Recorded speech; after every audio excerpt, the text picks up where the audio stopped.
Why waste your time? You know you're gonna be mine. Welcome to the place to be reviews.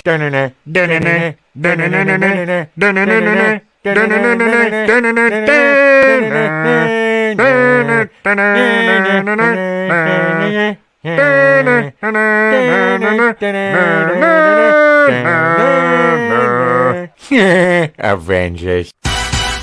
Were you expecting someone else?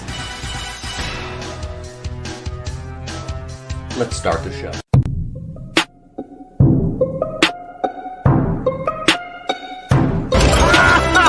You guys are so screwed now!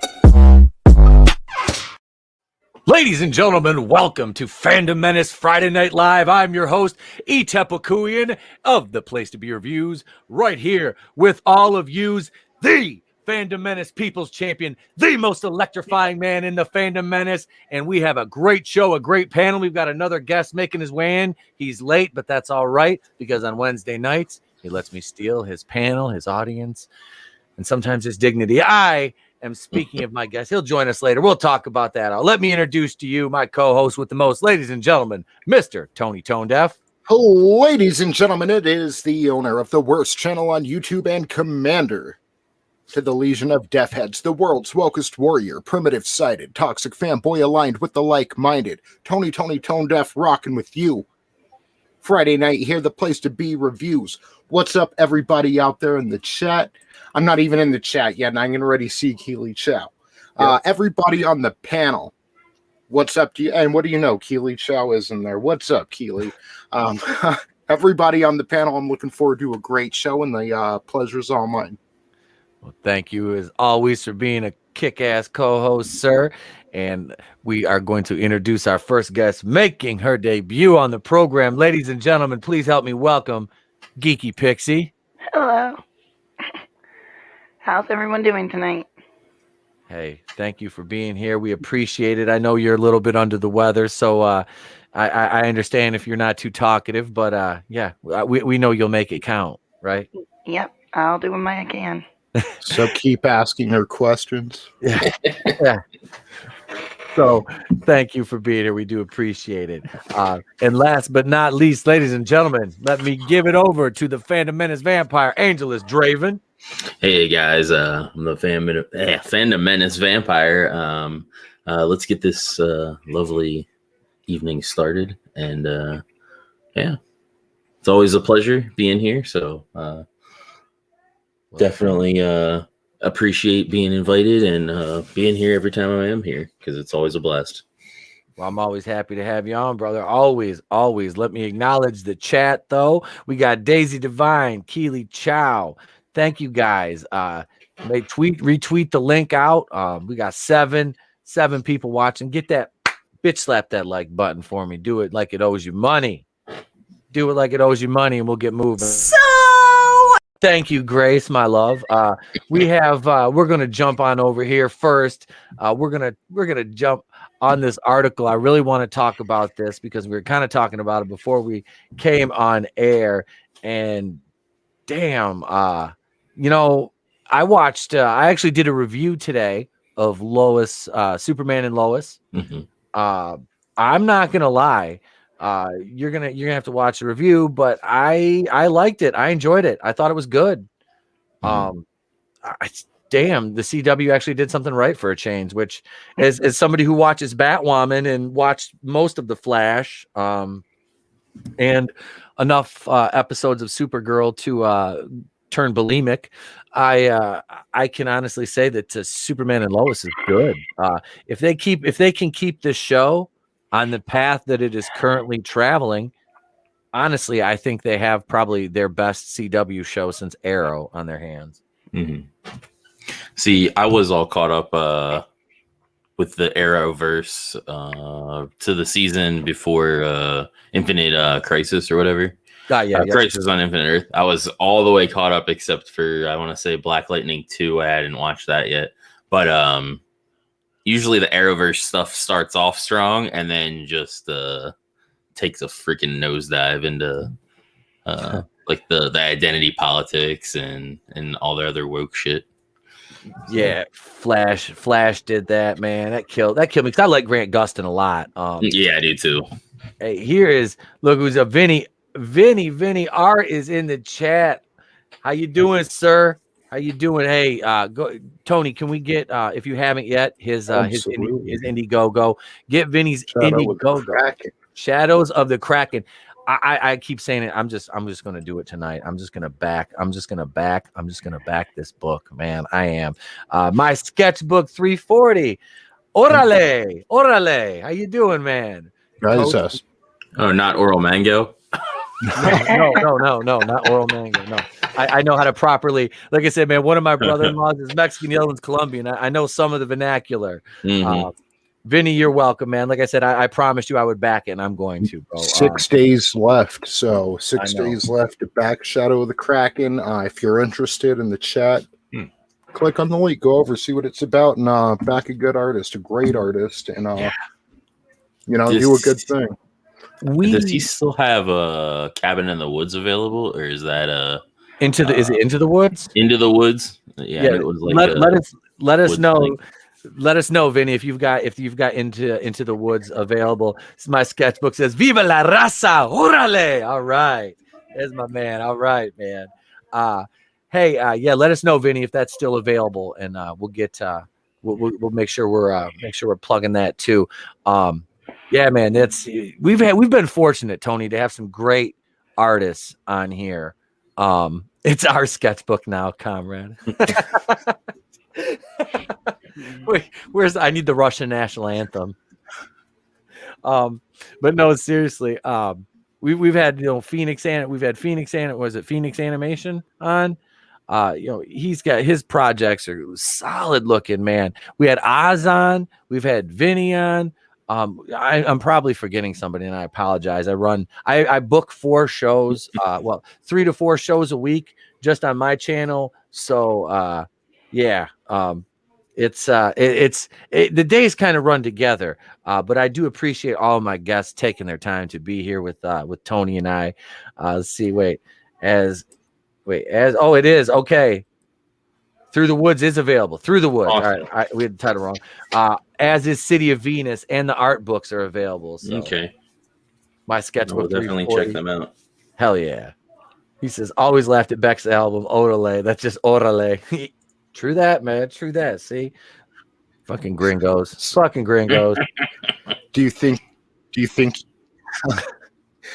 going to get a 17th letter of the alphabet warning for me mentioning that it's our sketchbook now? Oh, God damn it. Yep. Yeah, I got my second 17th letter, the alphabet warning on a video. For those of you do the math at home, it's that letter with it's a O with a line through the little bottom corner of it. I got one of those slapped on my fucking video. How is not liking Star Wars a 17th letter of the alphabet conspiracy? Somebody please fucking help me. Somebody help me. How? I don't know how I got that, but I did, and it was a kick right. It was a one-way trip to Dick Kick City. It really was. I was like, why would you do that to me? What did I do? I was like, you know what I should have said? I should have gotten a hold of YouTube, creator support, and said, I think you're being anti-Semitic. They'll be like, wait, what? Yeah. They'd be like, wait, what? I'd be like, yeah, you're being anti-Semitic. I'm a Jew. They'd be like, well, Jesus. Let's clear that up real quick now. Yeah, let's take that right off there. I'd be like, yeah, sons of bitches. I don't want to have to play that card, but I will. I'm not above it. Mm-hmm. I am not above it. I am neither above nor below it. That's just how we roll here. We kosher. We are kosher. We're kosher. That's what I tell them. Make sure. All right. So Warner Media reportedly hires left-wing political activist Ta-Nehisi Coates to write the new Superman movie, and just stating that his political affiliation, that's probably another 17th letter right there. Son of a bitch. Oh, Nice coats. Hey, look, that's his coats. No, those are our coats now.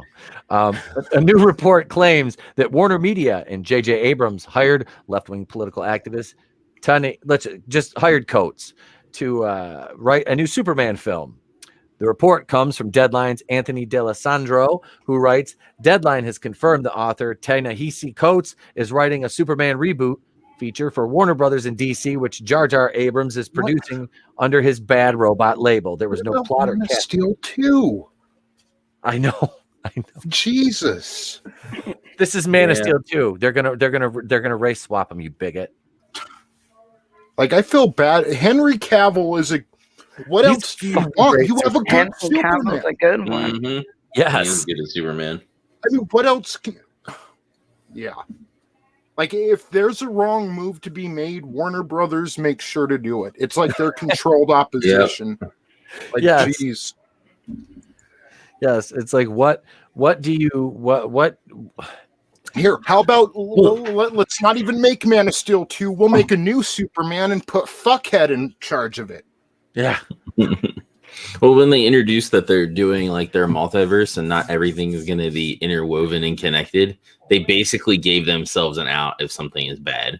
They can just say, well, it's another universe. You have to get people interested in the base product. If things like Joker are just fine, that was a good movie. But if you don't have people interested in your base product, not as many are going to show up for the side product projects and stuff. I mean, it's just not going to happen. Like Birds of Prey. Oh Yeah. God. Or like Solo. Solo. I want to claim mental anguish and punitive damages for Birds of Prey to my psyche. That movie hurt my brain. And this is, like I said, this is coming from somebody who's reviewed all 25 episodes of Batwoman and done auxiliary videos for him too. It hurt. Birds of Prey hurt my brain. The only good scene in it was Harley Quinn's siege of the police station. I mean, cinematography wise, I was like, so none of them are just gonna shoot at her. This is how we're gonna do this. Well, I mean, she is just shooting graffiti, so technically they're like, why should we use our weapons? Wasn't it a metaphor though for actually like really real bullets, and they just didn't want to basically show her like doing like a bloodbath? Probably. I wouldn't be surprised. Look at the cage they were keeping her in just a few years ago in Suicide Squad. So if she had like a butter knife in her hand, you would think the threat level that she's invoked in the past would maybe strike the cops. Yeah, they were asking for consistency. They treated her like Hannibal Lecter in Suicide Squad. And I hate that fucking movie. Yeah. Oh God. Here's so it's like they're not gonna wait to find out if she's shooting confetti. She's going in there with the weapon. Anyway, there went. Yeah, probably too realistic. Here it is right here. Birds of Prey is making the Birds of Prey making the frogs gay. It made the frogs gay. Little Alex Jones there. No, it was just a bad movie. It was just a bad movie. The frogs can do whatever they want. Don't let Kathy Ann near another fucking superhero movie, please. Yeah, it should have just been Harley Quinn and not Birds of Prey. Or why not Gotham City Sirens? Oh, that too. Yeah, I thought it was originally supposed to be that. That's what I was thinking it was too, until they started announcing everything, and it's like, oh, this is what we're gonna do. I thought we were gonna go with something good, but all right, we could go this way too, I guess, right? Who would And have it been lost good? with Sonic. It got demolished by Sonic. Yeah, Which they just announced Sonic 2, and I could not be more happy. Go ahead. they Tony. listened to the fans. Yeah. Sonic listened to the fans. Mm-hmm. They Absolutely. didn't derive. They respected the source material, and it paid. Yep. I don't know about dividends, but it paid off. The only bad thing about the Sonic thing is a studio went under because they had to redo it. That's the only bad thing that really happened. They bankrupted themselves. Yep. Is that bad? Is that bad? All I'm saying, is it bad? Yeah, fair point. Yeah. So that's you know, I mean, they did. They went under, but you know, at the same time, like I said, Mhm. it's kind of Darwinism. You know, hey, you know, the strong survive, and I'm not gonna say I don't appreciate them doing what they did and redesigning the character, because Oh that yeah. right there made them money, and it got them a sequel, Mhm. and you know, which I'm amped to take my kid to the theater to go see. You know, it's coming out next year. It's coming out next year, I think. Yeah. So, Especially with how it ended. oh yeah, we're gonna get Tails in this one. They're rumoring Knuckles is gonna make an appearance. You know, I was waiting for Fisto. Oh wait, that's wrong one. If they recast Knuckles as a lesbian, I wouldn't be mad. I don't care what they do with the kid. I Knuckles don't is care. the guy. I know. If they recast him as a lesbian, I wouldn't be mad. Never. There were talks of and articles about them, you know, when that came out about them doing stuff like that. The world needs a lesbian superhero named Knuckles, is all I'm saying. I was about to say, you know, they're gonna probably give it to Amy. Yeah. Mm-hmm. Yeah, but my kid's watching the Sonic, one of the Sonic shows on Netflix right now, and it's all in, I don't know, I don't know if it's Japanese or Sonic Chinese. Tune or whatever. Yeah, it's all in another language, shall I say?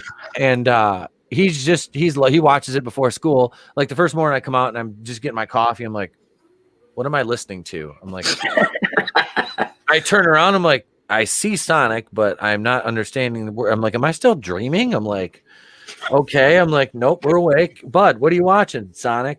You know this is not English. Yeah, Dad. Okay, Bud. Just want to make sure. You go ahead and learn whatever language it is they're speaking, Bud. That's funny you mentioned that, because my ex's one kid would put stuff in like Spanish or whatever and just watch it. Like they didn't give a shit. They just would watch it in different languages. Yeah. It's weird. Yeah. It's like we watched the Godzilla Netflix animated movie. Is it a movie? Yeah, it's a movie. We watch it, and none of that is in English. We sat there and watched the whole thing. I don't care. It was the middle of the day, and we were just chilling. It was summertime. I was like, what the hell? Do you mind if I go off on a slight tangent real quick? Not at all. Hey, Netflix, you dickheads. You keep raising the price on everyone like, oh, we're going to make original content. Well, can some of it be in fucking English? I agree. I fucking hate reading subtitles sometimes, especially after a long day of being fucking tired. I don't want to sit there and read. I just want to sit there and watch and zone the fuck out sometimes. Yeah. And you jump on and it's like a badass sci-fi show about them in fucking space, and then nobody's speaking English. And it's like the third show I've seen like that this month. And I watch anime too, but I'm a dub guy, not a sub guy. So yeah, I mean, I watched the first Narcos with Diego Pablo. Luna. Okay, I'm you know, it's not that I can't; it's that I don't want to every fucking time. Like, put something on in English. You're charging us $20 a month now, and if it's not in English, it's fucking Cuties or something weird that I don't want to watch. I forgot about that movie. I put it on my mind. Is that what they're charging now for Netflix? $20 a month? Yeah. Holy shit! I'm glad I don't pay for it. For that's if you want unlimited screens, 4K and stuff like that. Yeah. Like, you can do a basic like I have, where they have 2 screens and it's like $6.99 a month. It's mainly the resolution that I want. We have unlimited. We have unlimited. I like I said, I feel like Baby from the Big Times. It's like, got all my streaming in my mama name. You know, I do. I have Netflix, Disney Plus, Hulu, all through Mama. I revolve them.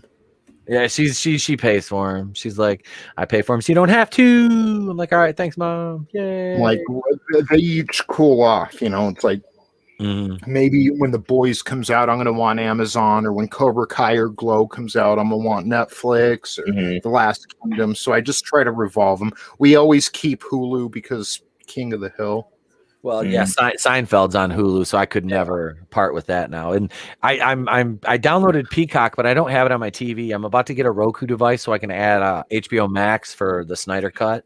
Yeah, HBO Max is nice. I I am going to pay for that. I'm going to pay for that. It's got a lot of older stuff. It's got anime on there. Nice. Fresh Prince. But yeah, Fresh Prince. I watched all of that in its entirety. That show's amazing. I remember watching that as a kid. Oh, yeah. I cried a little bit in some of the episodes. Fresh Prince? Yeah. Fuck yeah, dude. That's, man. Yeah, there's some that pull on the heartstrings, bro. Oh, yeah. See, I know he gets a lot of hate, but Will Smith is one of the parts of Suicide Squad that I did enjoy. Yeah. He wasn't bad in that. He wasn't bad. There was a lot of things. Like, I liked him, kind of, and I liked Diablo. I like Diablo's character. Yeah. El Diablo, yeah. He was good. I dug him. That was a good arc.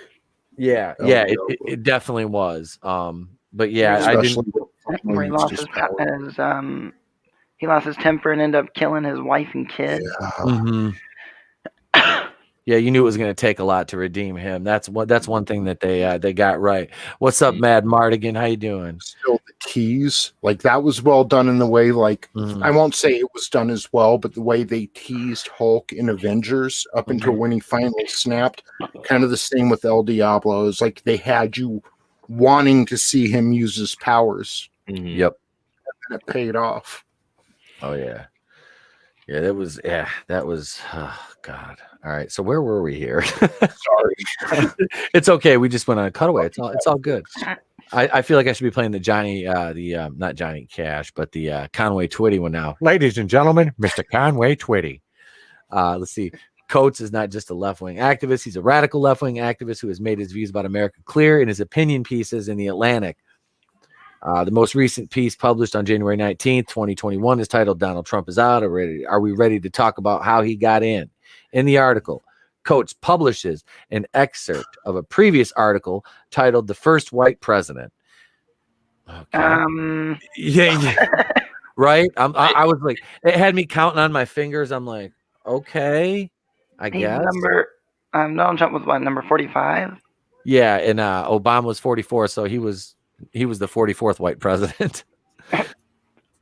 In the excerpt, he describes President Donald Trump as a white supremacist. Of course he does. He writes, it is often said that Trump has no real ideology, which is not true. His ideology is white supremacy in all its truculent and sanctimonious power. That's why he was getting awards from Al Sharpton. But I'm not here to debate the merits of his work. In his book, Between the World and Me, Coates writes, white America is a syndicate arrayed to protect its exclusive power to dominate and control our bodies. Sounds like the left. I was going to say, right?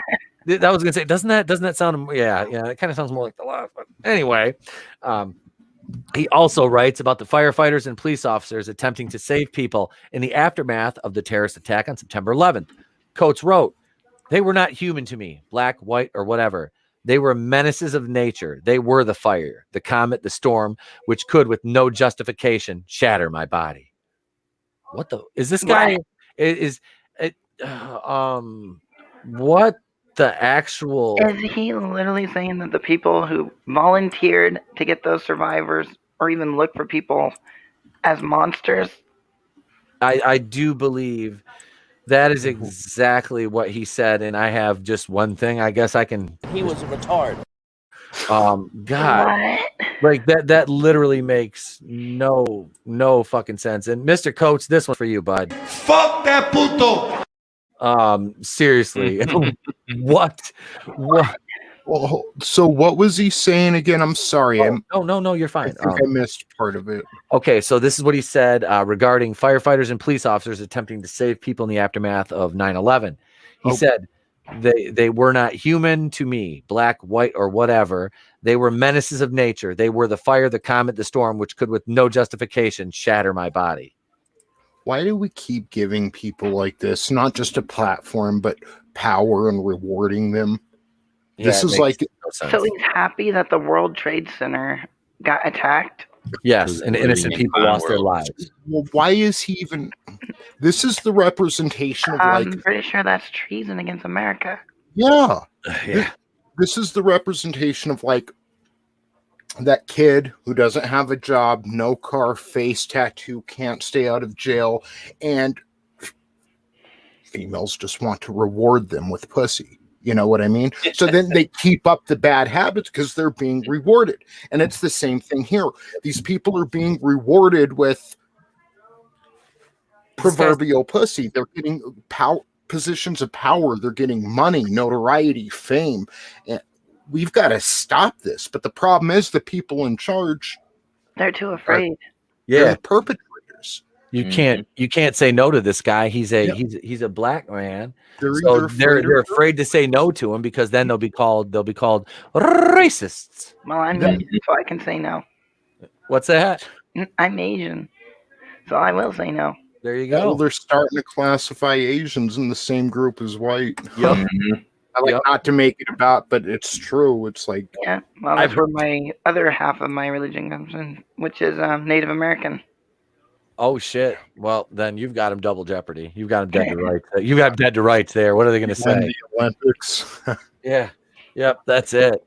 No, I absolutely they did, and I've heard that too. That they started to classify Asians in the same group as whites, to where it's like it's basically okay to discriminate against them openly, like they do for college admissions and things like that. That's one I've heard a lot is college admissions. But that's a whole nother topic altogether. I don't want another 17th letter stick. Yeah. I'm an individual, and that's number one. I'm an American and individual. And anything else that doesn't describe me. Yep. Right. It may be a part of me, but I have different ethnic backgrounds, as it were, but I'm not. I was born in America. I'm an American. America. And that's. They try to boil everybody down to their ethnic identity, which is you as a human. It does. It takes away from the things that make you you.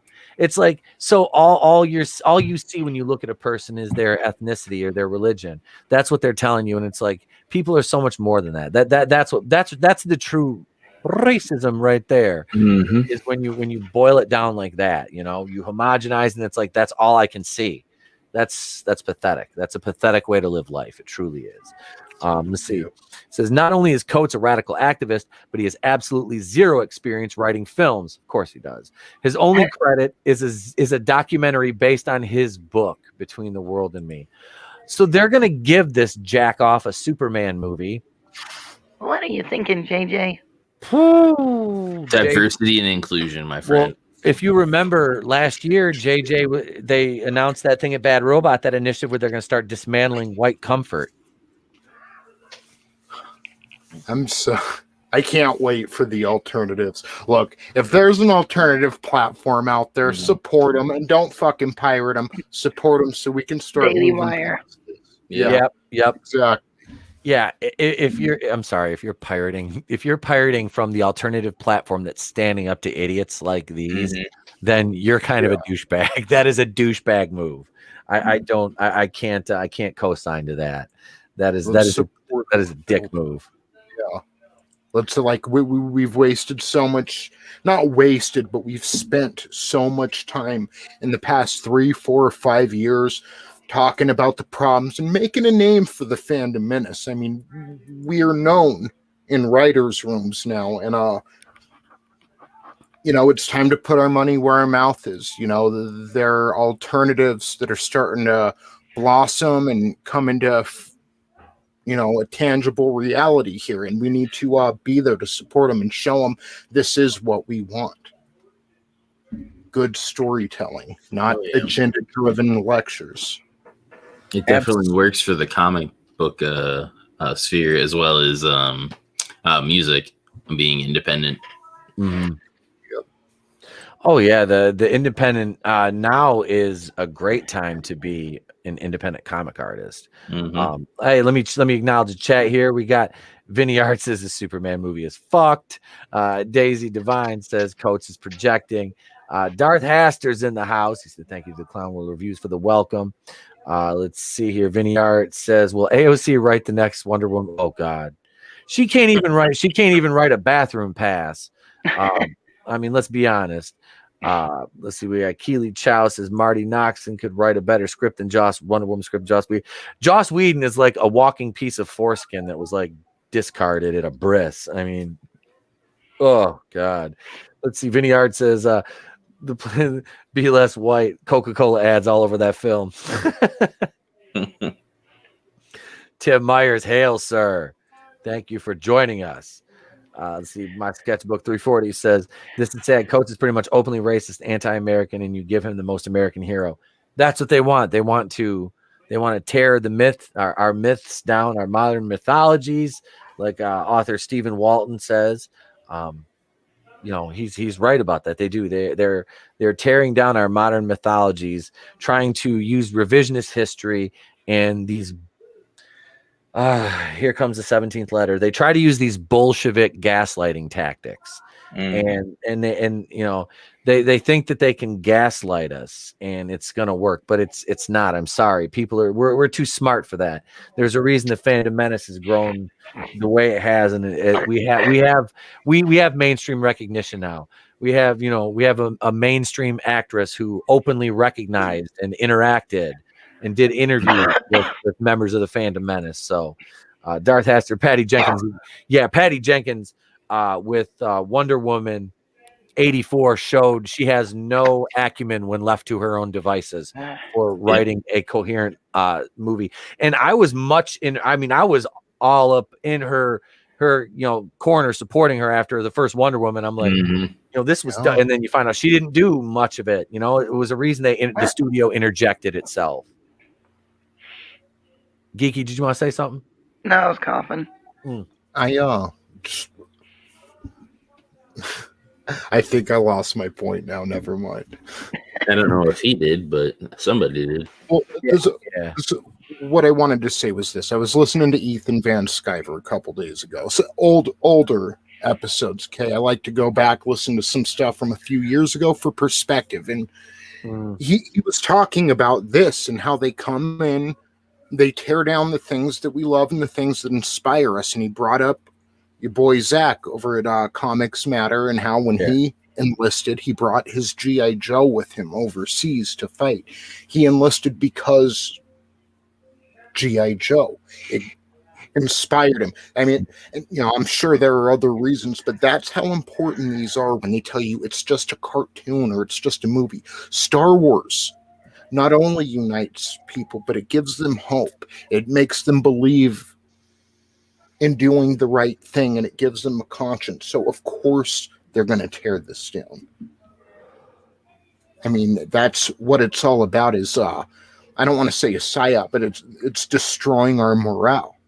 Stories are very, very important to humans. I mean, we all, again, want to sit around the campfire, and we've been doing that as long as we've been around, telling each other's stories, carving things into the wall. This is very important. So when they say it's just a cartoon or it's just this or that, no, it's not. It affects our culture. It affects how we treat each other and what we do with our lives. No, you're right, Tony. You're absolutely right. I was in the Star Wars oh God, what is it? Star Wars canon group today on Facebook. And there was no dude. I joined these groups just as like a beta experiment, a beta test. I joined one called the non-toxic Star Wars group, right? Yeah. How long do you think I lasted in that group? A day. Tony, how about you? All right, I'm giving you a little credit here, but 2.5 hours. Pixie, how about you? A couple minutes. I lasted 3 days. For Man. the first 2, all I did was read through posts. I read through comments. I familiarized myself with the names and the admins, and then I started commenting on the 3rd day. And within 2 hours, I was kicked out of the group and blocked. It was like, and the admin that kicked me out. It was about it boiled down to The Last Jedi, and the guy called me. Of course. The guy called me a misogynist, and I'm like, let me explain all the ways that you're wrong. And then he called me a a white supremacist neckbeard and an incel, which I was like, ooh, the hat trick of buzzwords. All right. But yeah, I kind of laughed. I'm like, well, my beard is, I mean, it's long, but it's neatly kept and trimmed. You know, I mean, it's getting there. I'm like, I'm not an incel. I'm married, have a kid, and you know, that sort of thing. Let's see, white supremacists. Let me explain why that's not really in the wheelhouse or in the cards ever for me, buddy. And yeah, the admin like messaged me and said that I was threatening in my comments. And then I commented on something else, and yeah, I got kicked the fuck out. I was out within like 2 hours. Wow. Yeah, and then I got a message from this other guy who runs a big group called Star Wars Docking Bay 94, and I got kicked out and banned out of that group, not by him, but one of his admins. He messages me. This is 2 years later. Super nice guy. Messaged me and said, "Hey, Pete, you were a great contributor to the group. You were always like, you know, productive with your discussions." He goes, "We had an SJW infestation with the admins." He says, "That was my fault." He goes, "If you want to come back to the group, you know, I got you unblocked and everything." I'm like, well, absolutely, man. So and then of course, my main profile has been in Facebook jail 90 out of the last 120 days. So I haven't been able to do anything. Try harder. Dude, seriously, I'm on my fourth Facebook account is called is Wilro Hood. I'm the ice cream man from Empire Strikes Back, Cloud City, and Wilro just kind of that's like usually just like my trolling account, but now I have to use it as my main one. So I think I only have like 6 friends on that one. It's like Tony and like a couple other people. But yeah, my wife didn't even know what account I was using now. She said, "What the fuck account are you on?" I'm like, "I think it's Wilro or Bob Sacamano. I'm not sure." What's even funnier is one of my buddies that runs a channel, Raiders of the Lost Flicks, made me an admin as Bob Sacamano in his group and didn't even know it was me. He's like, "I just saw him commenting all the time. He was posting. He seems like a nice guy." And I added him. We told him on a live stream. We're like, "Yeah, that's me, bud." And he's like, "No, it's not." It was like me, Nick, Alex, and Eugene. We're like, "Yeah, that's me, dude." He's like, "Shut up." We're like, "No, seriously, that's me." Yeah, he was like, "God damn you guys." He had no idea. It was fun. No fucking idea. Good times. Yeah. Sorry. That's the edibles talking right there. Coates, not that it's legal in my state and I'm 40 years old. I can do what I want. Coates does have experience writing comic books. He's currently writing the Black Panther and Captain America for Marvel Comics. Oh, Jesus. Is he remaking those? He'll be writing Captain America in crayons. Before this new run on Black Panther, Coates was writing the book back in 2016. And this is what bothers me is I'm a Black Panther fan, dude. I say that, and just so you know, I'm not bullshitting. I got this from my fucking video store just so I could put it up in my fucking office. I dig. Yeah, it's like you can't really see it, but yeah, it's like the fucking gimmick. Yeah, I dig that. It was a kick-ass fun movie, and what it lacked in overall story and substance, and it made up for with Chadwick Boseman just being fucking awesome. You know that and was really good culture. Yes. Yeah. Well, we've got someone in the green room, sir. Oh shit! There he is. Sorry to cut in. Yeah, no, you're fine. Let me introduce you, the last member. He's been sitting backstage for a minute. Ladies and gentlemen, Scotty from Sporking News Podcast. You break my heart, dude. I'm sitting backstage. I'm A-lister. I don't know. I think I am. At least in my own world, I'm an A-lister. That was 3.5 minutes of my time. My time. No, just kidding. What's going on, dude? Hey, brother. Thank you for joining us, man. Thank you for Thank joining you. us. I'm testing out the new computer. I'm not delayed. This is fantastic. I was going to say your picture is crystal clear, man. Dude, like literally, I don't know how to angle it. I don't know how to do anything. Like, do I go lower? Maybe a crotch shot? I have no clue. I don't know. Make sure you're wearing pants when you stream. Okay, non-Stephen Walton attempt. I got you. Yeah. I got you. All right. Yeah. What are we talking about? We're talking about this article from Bounding into Comics.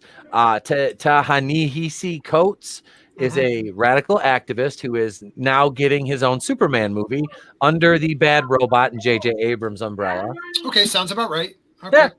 So It says, his only credit is a documentary based on his own book. Coates does have experience writing comic books. He's currently writing Black Panther, Captain America. The first issue shipped 55,314 copies. However, by the book's 12th issue, Marvel was only shipping 37,612 copies. By January 2018, the book was only shipping 21,321 copies. And that's shipped, not sold. Probably is reported on from comichron.com, I believe. Right. What we've learned from people like, I don't know if you guys already talked about this, from like Gary from Nerdrotic, they ship out so many copies to these smaller, comic shops, and they're screwed, so they're skewing those numbers. Now, is this going to be a black Superman? Yes. Okay, yeah. I totally heard that wrong, dude. I read it as J.J. Abrams, like black suit Superman. And I was like, oh, okay, whatever. Even though I don't want J.J. Abrams touching anything ever again. I know. Now I get it. Okay, black Superman. Gotcha. All right. Yep. Let's see. So he says, not only are the sales bad, but Coates most definitely injects his radical politics into his writing. An example from his current run on Captain America sees the supposed friends of Steve Rogers giving him a lecture on his privilege, because that's what we want. My God. That's what we want. Why Captain they're not selling. Right. Well, yeah, that's the thing. They bury these comic shops in variants and just, they make them take so many books, and there's no buyback on these things. You're stuck with them. You do the variants because collectors want the art by certain artists and shit. So they do that to inflate numbers, or try to inflate numbers. Mm-hmm. Yeah, because they think everybody's just going to take the number shipped as that's how many sold too. And it couldn't be further from the truth with books like this. How many end up in the bargain bin? Oh, at Ollie's, pretty much all of them. Roger's friend Sung Jin Jong tells him, "You're a great guy, Steve, possibly the best, but you've never been denied a job because of who you are. Never had a neighbor think you were less of a person because of your skin color, or been told to go back to your own country." How many times they reject him from the army? This person did not even watch the Captain America movie when he had to use fake names in order to try out because of his height. Yep. They discriminated. They discriminated against him. He was white, but he still wasn't able to join the army. Mm-hmm. So, what the heck? His CEO was constantly bagging on him because of his height and weight. It wasn't until he proved himself. Yeah. Oh, wait. Hey, Bones here. I got to do it. Bone, bone, bone, bone, bone, bone, bone. I gotta make a bumper for you. You keep showing up in the chat. You'll get your own, like I said, you'll get your own Bone Thugs sounder. I'll play for you when you show up in the chat, man. Because like every time I see your name pop up, that goddamn song pops into my head so much I'll interrupt the conversation. See this is Squirrel. Sorry. At the crossroads. Right. See. I got you, man. That's not just me, damn it. It's not just me. No. You said that the other night. You screwed me up now, because now every time I see Bone, I'm thinking, my Uncle Charlie. And I'm like, you son of a bitch. Love you, Bone. Love you. Geeky, I think you said this person has obviously never watched anything to do with Captain America, like ever. Never watched or even read the original comics. Yeah, Captain America has overcome so many odds, many discriminatory things against him to become the greatest superhero in American history. For me, I mean, he's the American superhero. Superman is like, he's Nebraska, Smallville, whatever, but he's an alien. Captain America is Americana. I mean, his first issue, he's punching out, Nazis. He's punching out Hitler. He was originally the commie smasher. Yeah, he's a commie smasher too, man. Like, he's gone after everybody. And when he felt his country wasn't backing him, he went nomad for a bit. But he has been through a lot. And to say that because he's white, he has never been discriminated towards, try being a white kid that like lives in not the best area of town, and then see how people discriminate towards you. Like, that would be him. He did not grow up in the best area of town. I think it's ridiculous. It's ridiculous. Not to mention, did whatever he could to stop bullies. Right. Yeah. He would, even though he was smaller and weaker than all those other ones, he still got in front and protected the one that was getting bullied. Yep. regardless if he couldn't do the fight. His friend Bucky had to save him every time, but still, that just shows his character. Mm-hmm. Absolutely. And that's the thing now is the people that, oh God, I don't want to get political. I don't want to, but I have. It's like the people now that think Captain America is on their side are basically the commies. There, I said it. I'm gonna get a 17th letter. It's gonna happen. And that bothers me because he's punching Nazis. It's like, yeah, that's what he does because they're the bad guys. They're not the bad guys just because they have a different opinion than you, though. Also that's what these people fail to see is, you know what I mean? Well, don't forget what they think a Nazi is some white dude who lives in suburbia. That's what they think Nazis are now. They have no clue. They have taken these words that used to be like when you heard them as a kid, when I was a kid in the 80s, Nazi, communist, those words meant something. And now it's like, oh, white supremacist. Yeah, okay, it's Tuesday. I guess they're gonna call me a white supremacist. You know, it has no meaning. It has no in meaning the newspaper, not even on Twitter. You'll see it in the newspaper. Right. Well, the newspapers are no longer, they're just looking for clickbait because that medium's dying. So all these websites, everybody, it's clickbait world. There's no more true journalism where they give you the facts. All I want is the facts. You can't find that. You can't find it. No. Yep. Yeah, my sketchbook, you're absolutely right. He said people are so soft, man. Mexicans' own family talk crap to each other and they never let you live anything down. Oh, trust me, dude. Polacks, we're no worse than that. Try being a Russian, Polak, Jewish, freaking Ukrainian, Hungarian. Try having all that.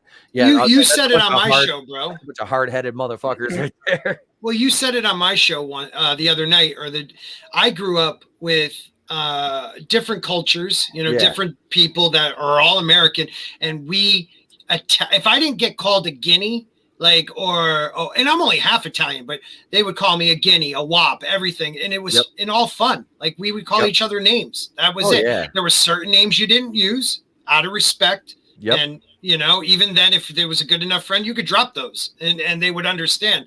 Where I work now, we have a saying: "Leave your feelings at the gate," because it's all about you just don't rip on people's kids. Other than that, it's fair game to have fun. People are just too soft, and their parents, my generation, raised their kids to be Sallies, and it makes me sad. Yeah, utter penny wastes. Yep, it is.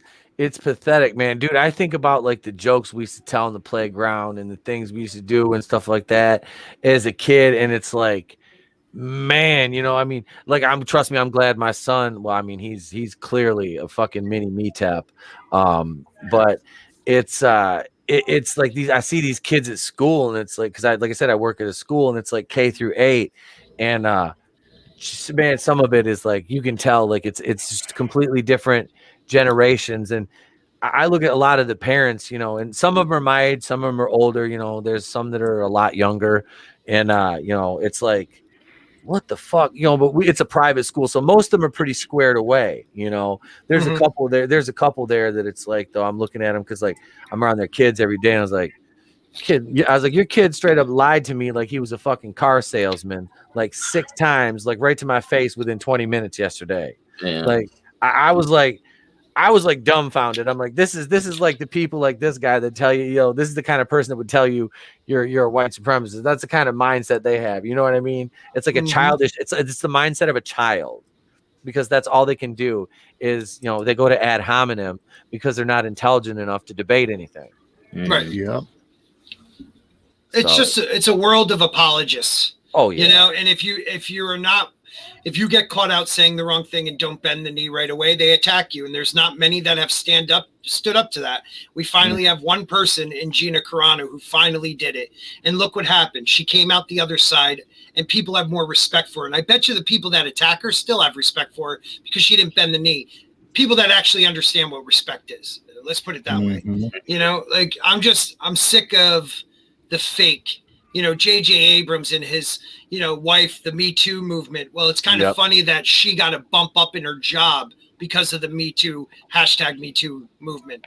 You know what I mean? These guys, they did stuff to help themselves. Oh, yeah.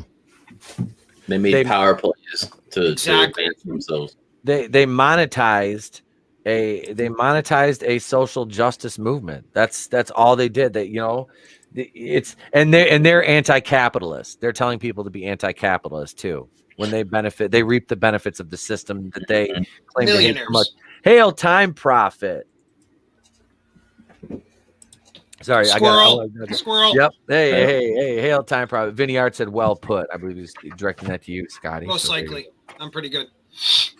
And humble too. Very, very. He Now said, that I got the new computer, you guys, I'm just ready to destroy everyone. Because before, you guys would be making fun of me, and I'd be like, so I couldn't do shit. We only heard every like third word. Now we're gonna have to every excruciating word. Which is painful because I talk way too much. I know this, right? Oh hell! He said, "Vinny Art says humble." I had to sing it like Frankie Valli. Humble. There we go. But no. So yeah, this Superman is gonna be rough. This is if it gets made. I mean, let's be honest. Let's be honest here. Do you think? Do we really? What do you think the over under is on this getting made? Hail Subhuman 84. Welcome to the show. Welcome. Thank you for joining us. Hey, so Subhuman. Go. Hang on a second. Go ahead, Geeky. Yeah, please. I was just saying hi, Subhuman. Well, I want. What are your thoughts on this one though? On the Black Superman. Yeah. What do you think the chances are The odds of it being made with how things are? If things keep progressing the way they're going, I can see it being made. Yeah, they're trying to diminish Superman. They've already did it to our Luke Skywalker. They did it to Captain America in the last movie, and probably they're going to do it with Falcon and the Winter Soldier. Yeah, they're diminishing our heroes, the ones that give us hope. Mm-hmm. And the ones that we like, they're getting rid of any way they can. Mm-hmm. They're trying to brainwash us to follow, to make us the sheep, but we're not. No. Well put. No, that's wolves. I'm sorry, but wolves can't be broken. No. Nope. You may think you can. You may think you can domesticate them and make them docile and obedient, but a wolf is always a wolf, and that's the killer instincts will always take over. Yep, and that's you can't there's this sect of people that think the free thinkers cannot be controlled like that. We're too smart for it. I'll toss it over to you, Draven. Go ahead, man. I think it's stupid that they're doing this, like making him black. I know he's in the comics and it's a different universe, but which is always their argument. But can't we just get original superheroes that are black? You can open an encyclopedia of Marvel or DC, find half a dozen freaking black superheroes or female superheroes or whatever. The list can go on, and we get this shit. Like, I just don't get it. And right now, with the popularity of superhero movies, they could throw shit at a wall, basically, and people will go and see it because they want superheroes. Yeah, that's the thing. Go ahead, Tony. No, it's old, and this is, again, going back to when alternative platforms and forms of media are available, whether it be the Daily Wire, whether it be Shadow of the Kraken, Cyberfrog, so many great projects out there.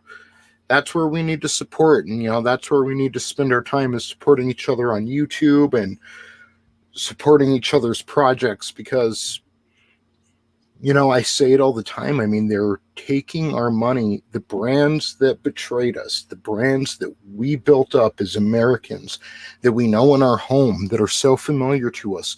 They take our money and use it against us to make us lesser than, and then gaslight us while doing it, thinking of us as just dumb, like we don't see what you're doing. And that's why it's so important. That's why it's more than just doing a friend a favor by purchasing a $20 comic. It's voting with your wallet, and it's $20 less that the mouse is going to get. And I don't care how big the corporation is. If it's starving for money, it's not going to last. So I'm not calling for a boycott. I'm just saying, I mean, vote with your wallet and vote your conscience.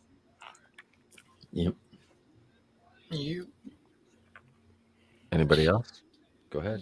No, all I can say is when he says vote with your wallet, he's absolutely correct. The problem is people don't realize that some of these corporations are so large, we have to keep voting with our wallet.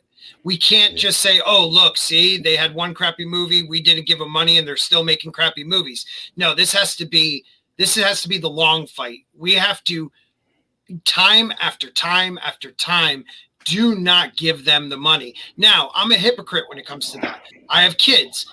They love Disney Plus. I'm not getting rid of Disney Plus because my kids love it. And I know that that's a hypocrite because I've never once told anybody else to cancel them.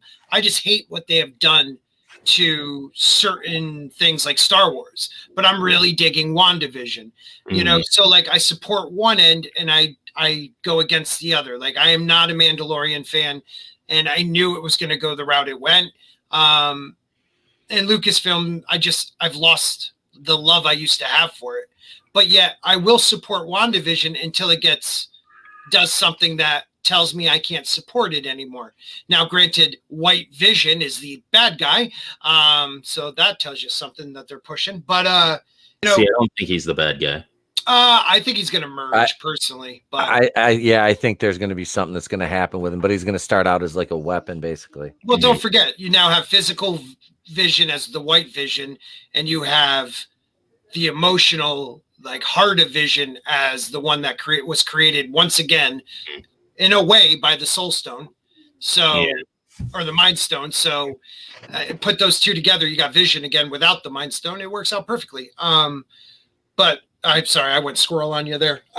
It's just, you know, I saw a couple people like I used to be a classic. I consider myself a classic liberal, but now I'm conservative, I guess. Like my life is liberal. I decide on things as in, you know, you're socially liberal. Yeah, socially liberal, but that's like me. That's fiscally conservative. That's me. You know, that's the way we should be. Yep. I don't agree. You know, there's certain things after having kids I don't agree with anymore that I used to be okay with as a young man. But I'm not going to tell other people's not to do it. Say hi. Mini chat. Hang on. What up, playa? Say hi. Hi. Hi, buddy. What's up? Say hi. Hi. All right, bud. I love you. Go to bed. I'm just going to bed right now. Good night. Sweet dreams. Good night, baby. Go to bed. Go to bed. All right. Sorry, but Oh my he opens the door. He's polite though. He opens the door and says, "Are you on your channel, Dad?" The door. Said, yeah. I said, yep. I said, yeah. So he wants to come in and say hi. All right, buddy. Good night. So he's gotta come in. I wanted to say though, to the point about, you know, the gaslighting and all that.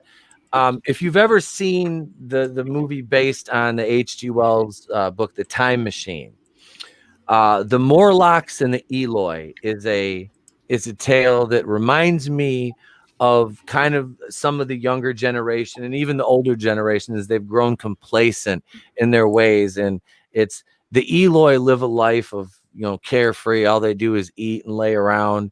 And this horn sounds and they're lured down into a cave for a certain period of time. The door shuts, they're in there. And then the Morlock eat them. That's basically what the other side is a metaphor of trying to do, you know, through their tactics and their subterfuge. And it really, the things that are going on, it really made me think of that allegory between that and the Morlock and the Eloi, because that's the way they see people as these complacent, the ignorant masses, as Davey said. That's Daisy Divine said. That's it, you know. And that's how they see us. And it's like, no, you underestimate. They really do. It's like you underestimate the spirit of a people, and you're trying to do it through entertainment, which is even more sinister because, like, you know, you talk about you have kids. I obviously have a young one. You know, it's like I don't want my kid indoctrinated. Right. I don't want my son indoctrinated. I don't. Dude, literally, it is the same thing as the blacklist of the 50s. Yep. When they were looking for communists behind every corner. Yeah. Now the truth is these people most likely were commies, but they're allowed to be. If you're American, you can be whatever you want. You're still American. We have a right to fight you on your beliefs, but you're still an American. You're allowed to believe whatever you want. We're at a time where that's not even allowed anymore. You are not allowed to believe anything that they don't want you to believe. You have a strong, we've said it time and time again, a strong woman in Gina Carano that just didn't have the right think. Yep. So they canceled her. So everything they've said, believe all women, support all women, go girl, chick razors for women, whatever. It doesn't mean shit, because when they had the chance to support a woman that didn't think exactly like them, they didn't. They canceled her. So right there, the hypocrisy just snowballed out of control. Yeah, because it only means something when it fits their narrative. Other Absolutely. Than that, it's just, Well, my question, my question, where are all the sexist and racist from Star Wars and Ghostbusters 2016 and Captain Marvel? Where are they for WandaVision? Right? Yeah, exactly. Where, not even that. Where were they for Black Widow? Did you ever hear anybody come out and be like, little Scarlett Johansson can't be that badass? Not once. Yep. Mm-hmm. Even when they speed up the frame rate in Civil War when she's fighting, it bugs me, but not that much. Not that much. Where you're just complaining, what you're saying is something technical. What we're talking about is she is a small figured female that because of her technology, because of her training, I felt like she could beat larger aliens and men.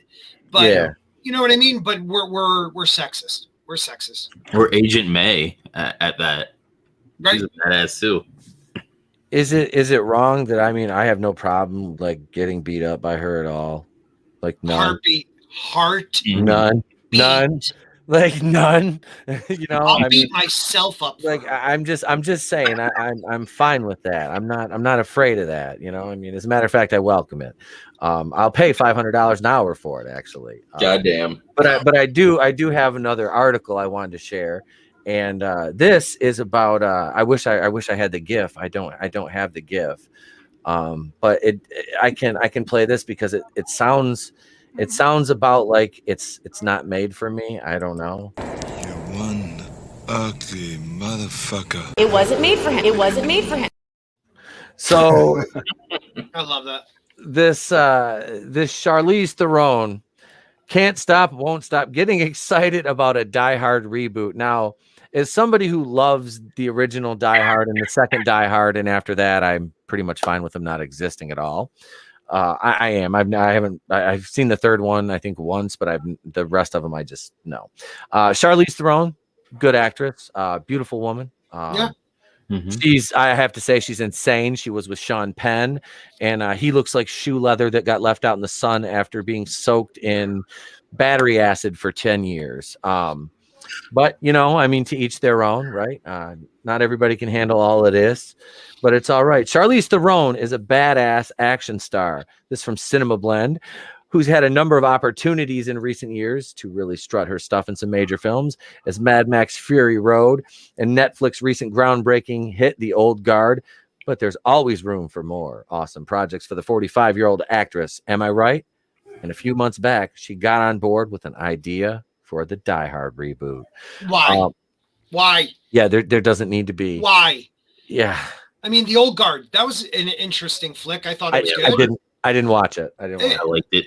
It wasn't bad at all, man. It was a cool concept. I liked it. It was about strong, a strong group of people, but mostly about two females that are strong. Mad Max Fury Road, she was good, and she was even good in that movie where she was a spy. Atomic Blonde. That movie was great, and I love that movie. Right, but why? Why this reboot once again, only to genderfy a movie we love? So let's switch the gender role and still be a bad white guy at the end going, motherfuck. But, like, it's just, there's no reason for this. No one's asking for it. No one wants it. No one has ever. Have any of you guys ever heard someone say, hey, you know what they really need to do is reboot Die Hard, the greatest Christmas movie ever? Exactly. Yeah, no. They could add her to Die Hard. I'd be all right with that, but not rebooting it. Why don't you just make a new character and a new franchise and showcase this fucking badass, beautiful woman and make her just a kick-ass fucking spy or or make her like just some average, like run-of-the-mill cop who you can parallel the story. Jesus Christ. Like I'm sitting here in front of. All right, hang on a second here. I gotta do this here. I'm going on camera for this. I'm just gonna look. I'm just a guy sitting here in a Death Star with a $60 webcam making videos for YouTube. All right. Sometimes I make a car video. All right. Sometimes I do. But all I'm saying is you can make a franchise. No, you can make a franchise for her. You can parallel Die Hard. You can still be creative and add some nuance to it so it's not a direct copy. And you can showcase her and make her badass, and you don't have to say, hey, we're going to take Die Hard and we're just going to flip it on its head and piss everybody off. Ready, break. Why? Was I just on stream with Jeremy? Right. Fuck Lucasfilm, Solo lost money. There you go. Fuck Lucasfilm, Solo lost money. But don't they have a franchise they could just keep going with? Is this Atomic Blonde? Yeah. Why even worry? She's been in so many big movies. There is no reason for her to be in Die Hard, the reboot. Like, to me, that's below her. Like, she could just do, hey, Atomic Blonde 2, Nuclear. I don't know. Yep. Yeah. I haven't seen the second Mad Max, but everybody said she was good in it. And then they're going to do like the Furiosa prequel, like spinoff. And they recast a younger actress in place of her. How sexist. How How know, ageist. right? That's ageist. That's ageist. But I was just like, that kind of sucks, because I heard good things about her in that movie. I say I just never watched it. It was all right. Yeah, I've seen the older ones, and it's like they're good. I like them. I'm like, I don't really, I'm not interested in it. Was like the new Blade Runner one. I was like, I'm not interested in it. I saw the first one. The first one's better. Yeah, the first one was good. It's got Harrison Ford and what's is it Rutger Hauer? I think so. Yeah, it's Rutger Hauer. Yeah. Yep. Yeah. No, I'm like, I'm good. There's some things I'm like, it was like the Ghostbusters 2016. And it's like, that is ground zero for this crap. But it all goes back to that. It was like, I didn't want to go see that, I waited till it came out on cable, I watched, I was like, oof, man, this is rough. This is rough. I think I might've sailed the high seas and watched it, but I think I red boxed it for $1. yeah, it's fucking terrible. What's this? Bone says you can't replace Bruce Willis. She could play Potato Head instead. Oh God, Potato Head. Potato is it now? So in the song, is it just Potato Head and they them bucket of parts? Some shit like that. Instead of it used to be Mr. Potato Head and his bucket of parts. Buckets of fun for everyone. Well, apparently they released a thing recently where they're still Mr. and Mrs. Potato Head. Yeah, but the logo is just different now. Yeah. Naming the line Potato Head. Yeah. Yep, they're doing the line's Potato Head now. So that's fine. They're still Mr. and Mrs. Potato Head. I felt like Jim Ross. I was like, good God, that man's got a family. He's got a wife. What are you doing? Yeah, the potato kids. Yeah, he's got the little potato. He's got little potatoes. It's like the Amish people. I want to ask them. It's like I live around a bunch of Amish. I want to ask them one time, like, hey, do you call your kids omelets? Like, I was just wondering, like, are little Amish omelets? I used to work when I worked I was working undercover loss prevention when I first started doing private security. There was the Amish people, and they would go, and I would sit like the one room I'd sit in the camera room and watch. This is a quick side story about the Amish, and they would dumpster dive, and they would get the bread and shit out of, but they would take it and they would use to feed their animals. Why waste? Yeah, well, trust me, dude. The store was like, you're supposed to not let them do that. I'm like, It's in the garbage. I'm I'm not going to. I wouldn't. What you want me to call the police because they're taking bread you threw away and they're using it to feed their animals? I'm like, no, I'm good. I'm not messing with them. I don't need that bad karma. Mm-hmm. I'm like, I don't need that juju on my content. Speaking of Amish, one time, because I live in like Lancaster County in PA, so it's like a hot spring of Amish people. But we were driving by a Wise, and freaking there's these like Amish girls like running across the parking lot, and they had like tons of like bottles of soda and shit. They were, I guess, going to the vending machine and buying it. And they must have been on Rumspringa. And they were going crazy with getting all this soda and shit. Jesus. I partied with, they're nuts. I partied with one Amish kid on Rumspringa, and he didn't go back. He was like, I'm done.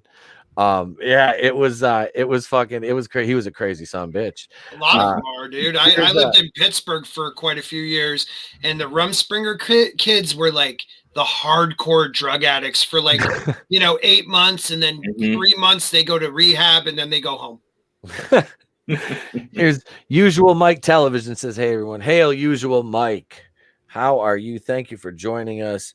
We were, let's see, we're talking about, what are we talking about? We're talking about Rumspringa. No, we're talking about Charlize Theron and her wish to do a lesbian Die Hard movie. I mean, I don't even know why it's important that she designated as a lesbian Die Hard, because that's what it said up in the, okay, so Die Hard, but she mentioned like, there was an article that mentioned it being like she had to be a lesbian or something. Like, why? Like, who cares if she is? It doesn't matter. Just it's a female Die Hard, And her lover has to be half black and Asian and transgender female. You got to make sure you check all those boxes. Okay, got to hit them all. Got to hit them. Die Hard. Every single. Well, yeah, because that's what Die Hard. The crux of it. Like that movie wasn't already diverse in the first place, but right. I mean, the cop was black. His wife was strong. Yeah. Granted, you had your evil white guy, but yippee-ki-yay, motherfucker. Let's get gay with it. But it was Alan Rickman. Why would you besmirch Alan Rickman and what a loss! What a I loss! I know, right? The actor of Snape. Yes, yep. The greatest Snape. My daughter asked me just a day ago. It's funny you said Adam Rickman, because she asked me a day ago she goes, is that a boy or a girl? And I go, that's a man. That is a man who speaks at like 1/2 the speed we do. Yeah. He just talks. It's like something you've taken the Baldwins. He just likes to talk with a sarcastic tone. Oh, yep. I loved it. Geeky Pixie. I just loved how he talked, and he would just accentuate certain letters of a word, and you're just like, man, there's no one else like this guy. Well, he was obviously he was Professor Umbridge, or not Umbridge. Dolores Umbridge asked him, like, you applied for Defense Against the Dark Arts, but were successful. And he's just like, obviously. Yes. I love those movies, and he's the best part of those movies. I'm sorry. I'm gonna have to watch those. I've Wait a minute, you've never watched them? I've seen one. I've seen the very first one. So the first couple like Fantastic Beasts movies too, by the way. Dude, I'm in that world. I'm a Potterhead. I'm a Potterhead, and I'm like, again, not embarrassed to say what I love. I love those shows. I love the movies. I love the books. The Fantastic Beast ones aren't as good as I was hoping they'd be. Now they got rid of Johnny, which is bullshit. The only thing good about those movies are the creatures. Yeah. I couldn't get through the second Fantastic Beasts, and I've read all the Harry Potter books. I've seen the movie. I couldn't get through the second one. It was just... It's more of a bonding thing with me and my mom because she's into that stuff. I took her to see the second one, and I liked the first one. The second one wasn't as good. I liked the first one too. The leaf lizard or whatever that was, that thing I think was the best part. His briefcase is the best part. I want one of those. I want to climb into a briefcase and have an animal world in there. That's dope. On the inside. Yeah, right? And you know what? I was actually excited for Jude Law to be Dumbledore. Like, I was excited because I think he's a decent actor. And we're not going to see anything from him until whatever the last movie is, once again. I mean, the next one. Yeah, There's well, gonna there's be 7 of those. right, and I think it's going to be the last one because that last one will be the one with the duel. Oh, Jesus. So what are they gonna have in between? Exactly. That's the question. Them going out and writing the book? Because it's supposed to be about him writing the book. And the second one wasn't really about him at all, so I don't know. Die Hard.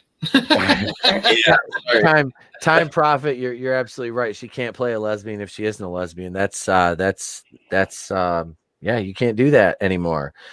Because if she can't play a lesbian, because she's not, then unless she just decides to do what was it Rosario Dawson did when she got called transphobic the first time. She was like, no, I'm bisexual, it's okay. And they're like, wait, what?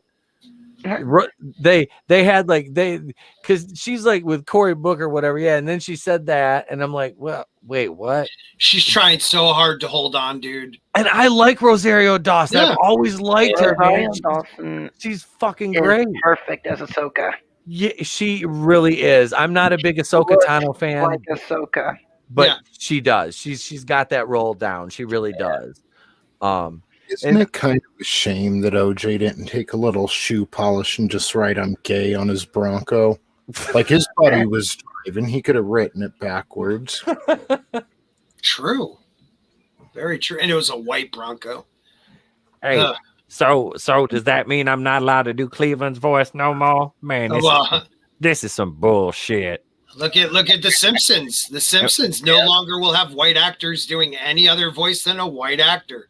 Carl, Apu, they got rid of Apu altogether, which is bullshit because Apu's a badass character, dude. How is Apu a bad depiction of Indian people? He owns a business. He takes care of his family. He's a good man. It's just like I never understood that. He was never really portrayed like. Yeah, he said some stereotypical shit. But they all do. And he he never was like a bad character on that show. And I'm sorry, but I never heard any actual Indian people complaining about him. Well, you know what the worst part is? It's racist because his accent. The idea that the man's accent is the reason why they think it's racist, to me is racist. Like, they're upset because the man has an accent, but it's like somebody coming over from Pakistan or India, and I'm not trying to mix up the countries, I'm sorry, and coming over here and has an accent speaking English. So all of a sudden that's racist now? Like all the people that have accents are racist? My question is, if you're in New York, I've heard all kinds of different people with New York accents and with Southern accents. So what if I am a white person? What if I just happen to be raised in Pakistan? Does it mean I'm racist for having that accent? I mean, it's stupid. It's stupid. And voice acting is supposed to be about, portraying a character, and doing, and not being seen. And doing voices, like that's your work, so it would make sense for that person not to be of whatever thing they're trying to portray, and it's acting. I just played a fucking tomato. Damn you! You're appropriating tomato. I appropriated tomato culture and shit up here. I feel like Debo wearing this flannel. I feel like I should be beating somebody up for their chain. Like, that's my chain. We got about $200. No. I got about $200. Time Prophet said I did a good Irish. When I was doing Alan Rickman, I was to say, I could do my critical drinker and just be like, nah, it'll be fine. I did one of my Batwoman reviews last year, and I added in a tinge of basically trying to copy the critical drinker's cadence a few times. But that's what happens when you watch enough of his videos. Shit. So I think that reboot idea is bougie. I mean, it's like if it actually happens, that's like that movie. Waste. Yeah, it's gonna be, if it is, like I said, it'll garner little attention. It'll go over like Charlie's Angels did, the reboot. It'll be like that. Yep. Yep. And Solid. oh, go ahead, man. No, I was just saying that's all it is. Oh yeah, that's the damn Charlie's Angels, that's Terminator Dark Fate, that's Ghostbusters 2016, that's Ocean's 8. All these movies you tried to flip and nobody wanted it. Nobody was buying it. And Apu, man. Thank you for coming to Quickie Mart. Apu was this shit. Welcome to the Quickie Mart. Can I take your order? Would you like a screenshot? Homer Simpson. I used to Homer Simpson. Most Mexicans I know will make fun of you if you try to speak Spanish without the accent. Mm-hmm. Mm-hmm. Yeah, dude, it just sounds fucked up. Like, I know you know how long it's my brother-in-law is from Calais, Colombia. Do you know how long it took me to figure out his fucking accent? Like, it took a minute because he has a thick ass accent, even though he's lived in the States most of his life. Yeah. He's still, and he does, man. He has it, and then he's still just like he'll talk to me, and I'm just like, it's worse when we're drinking together because then I'm just like, he'll say anything, and I'm just like, hey. I'm asking my sister, I'm like, what did Donnie say? What did he say? Fuck did he say? It's like, great, you got to translate for me. And then they'll start fucking, both of them start speaking Spanish, and I understand like every like fourth word, and I'm like, hey, nah, we're done. I'm like, bring it back in. Wait, Unusual Mike has a question. Do you think in time there will be no one impersonating anyone due to cancel culture? Dude, that'd be horrible. Like, impressions are so much fun. Eventually, we're all going to look like White Vision. We're all not even going to say it. We're just going to be blank slates just staring. Mm-hmm. Oh, God, that'd be fucking as terrible as this. Yeah, I don't know. Can Lisa or Bart still have the voice because it's a woman who does it? Yeah, I don't know. See, that's the thing is what's her name? That's okay now. What is her name? I can't remember the lady's name that plays her. Nancy Cartwright. Nancy Cartwright's her name. She's appropriating but I guess Bart is a heterosexual. I mean, is he? He's yellow. What color? I mean, in the world of Springfield, his okay. So, but is that really? I don't know how that works with the Springfield. Do our laws cross over into that? Apparently they do because they canceled Apu. I don't know. I'm so confused right now. I feel like I should soft show out of the room and just toss over to Mike Zero and let him give you Star Wars future news. Did they even give a write-off for Apu, or did they just get rid of it? Like they didn't have a send-off? Dude, I haven't watched a new episode of The Simpsons in probably 12 or 13 years. Like the movie came out in what was it? Like, yeah. I'm trying to think. The movie, and that was the last thing I really saw. Yeah, the show just stopped being funny. Mm-hmm. It's like Family Guy. I loved Family Guy. Like obviously, Peter. Like I like the show Family Guy. But I can't watch it anymore. It's like South Park. It's like I quit. South Park never gets old for me. I quit when right the first season when PC Principal came in. Mm-hmm. I watched that and I was just like, I'm out. I'm done. I've seen Farms. I've seen it. I'm done. I watched the fucking the Transformers skit with like the Macho Man character. Mm-hmm. That shit was Strong fun. Woman. Yeah, the Strong Woman. I watched that on YouTube. That was plus. That shit had me rolling. I just started watching Rick and Morty. Dude, that shit is hilarious. That's another thing. Rick and Morty. I was all in on that show. I've watched up until I watched all season 3, and I was just like so underwhelmed by season 3. Damn it, you're like the second person who's told me that. I quit. I'm on season 2, just started it, and I am like crying when I'm watching some of the episodes. The one with the parasites. Holy shit! Oh dude. shit! That is one of my favorites. Yep. The one where they lock down the house, you're saying? Yeah. And all the parents, dude, the memories and stuff. Dude, just the show is just the funny shit. Just the swearing and oh God, I love it. I love it. And you're telling me, everybody's telling me it's just, it loses after season like 3. So yay me. Mm-hmm. Another effing show I started that I enjoyed that's going to end up sucking. Woo.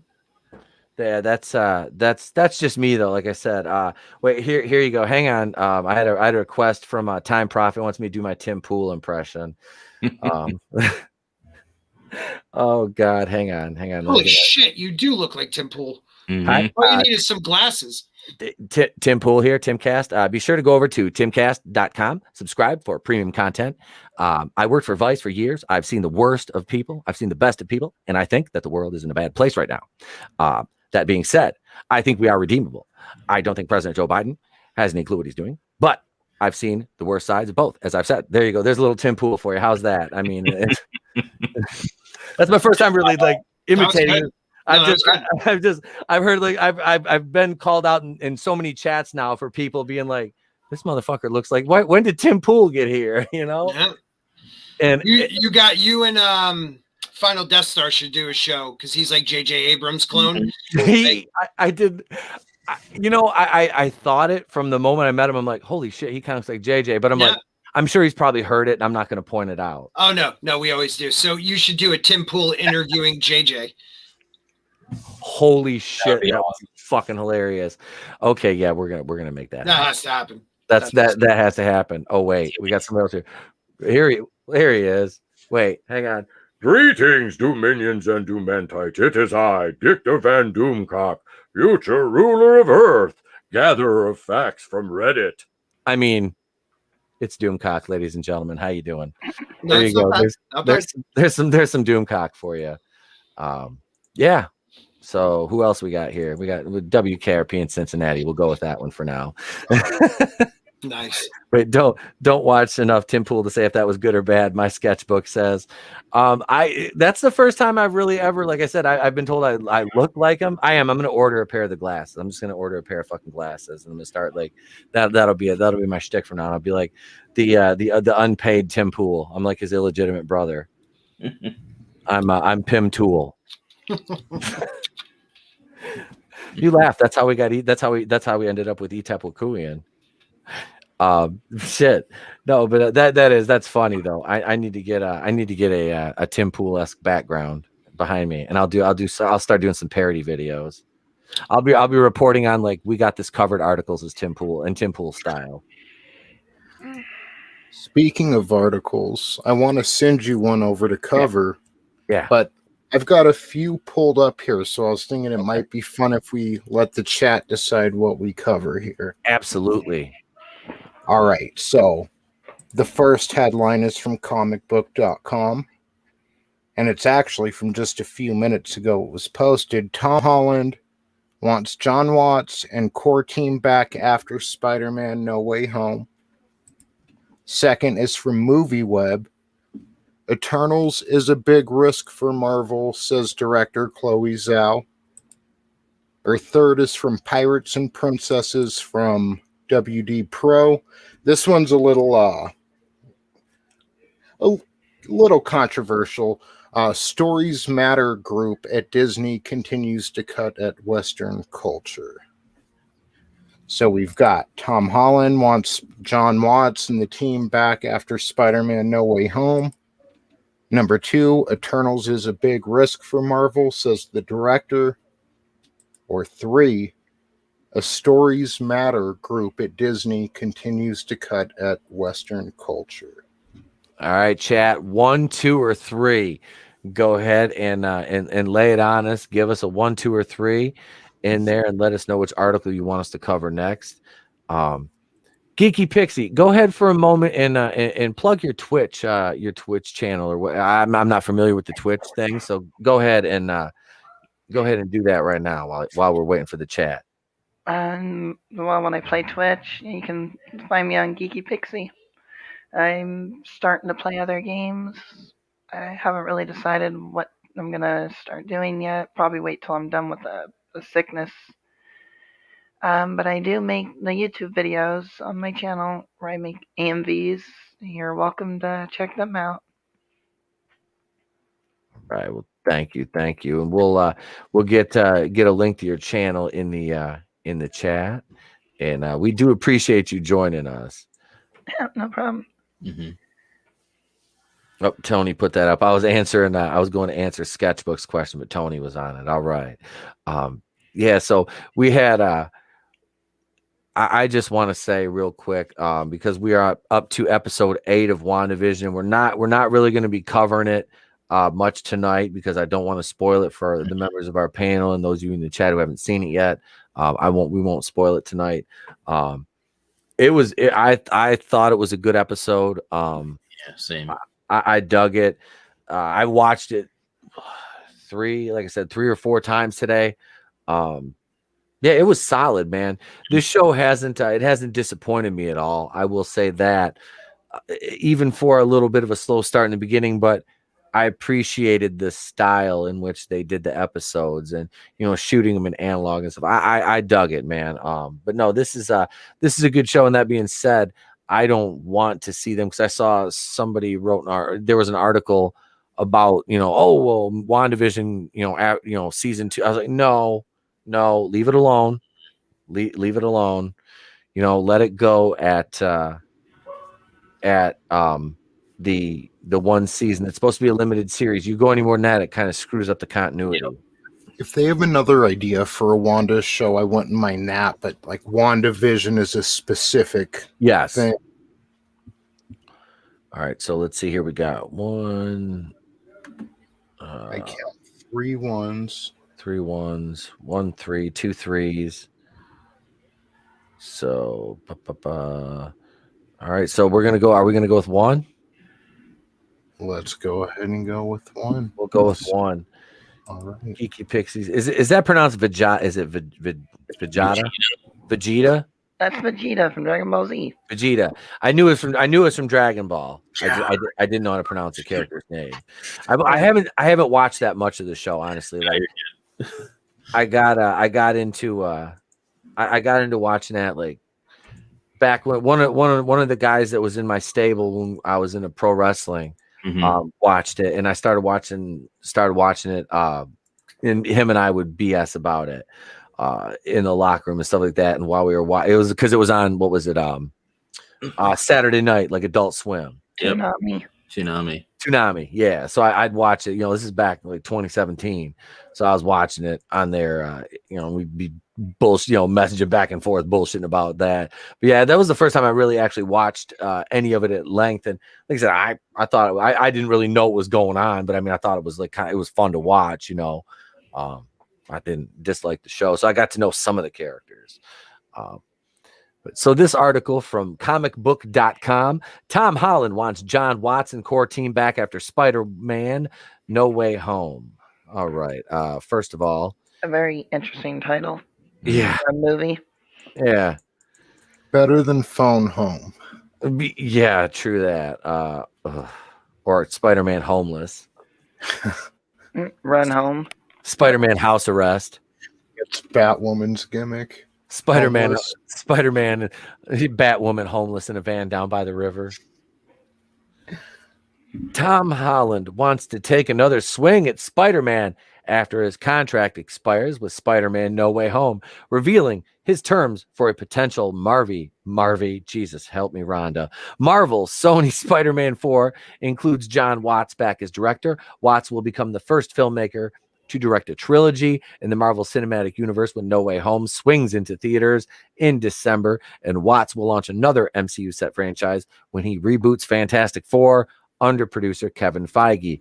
As Holland nears the expiration of his own multi-movie deal that started with 2016's Captain America Civil War, which is arguably Spider-Man's best performance in the MCU thus far, the star reveals what it would take to sign on for Spider-Man 4 and beyond.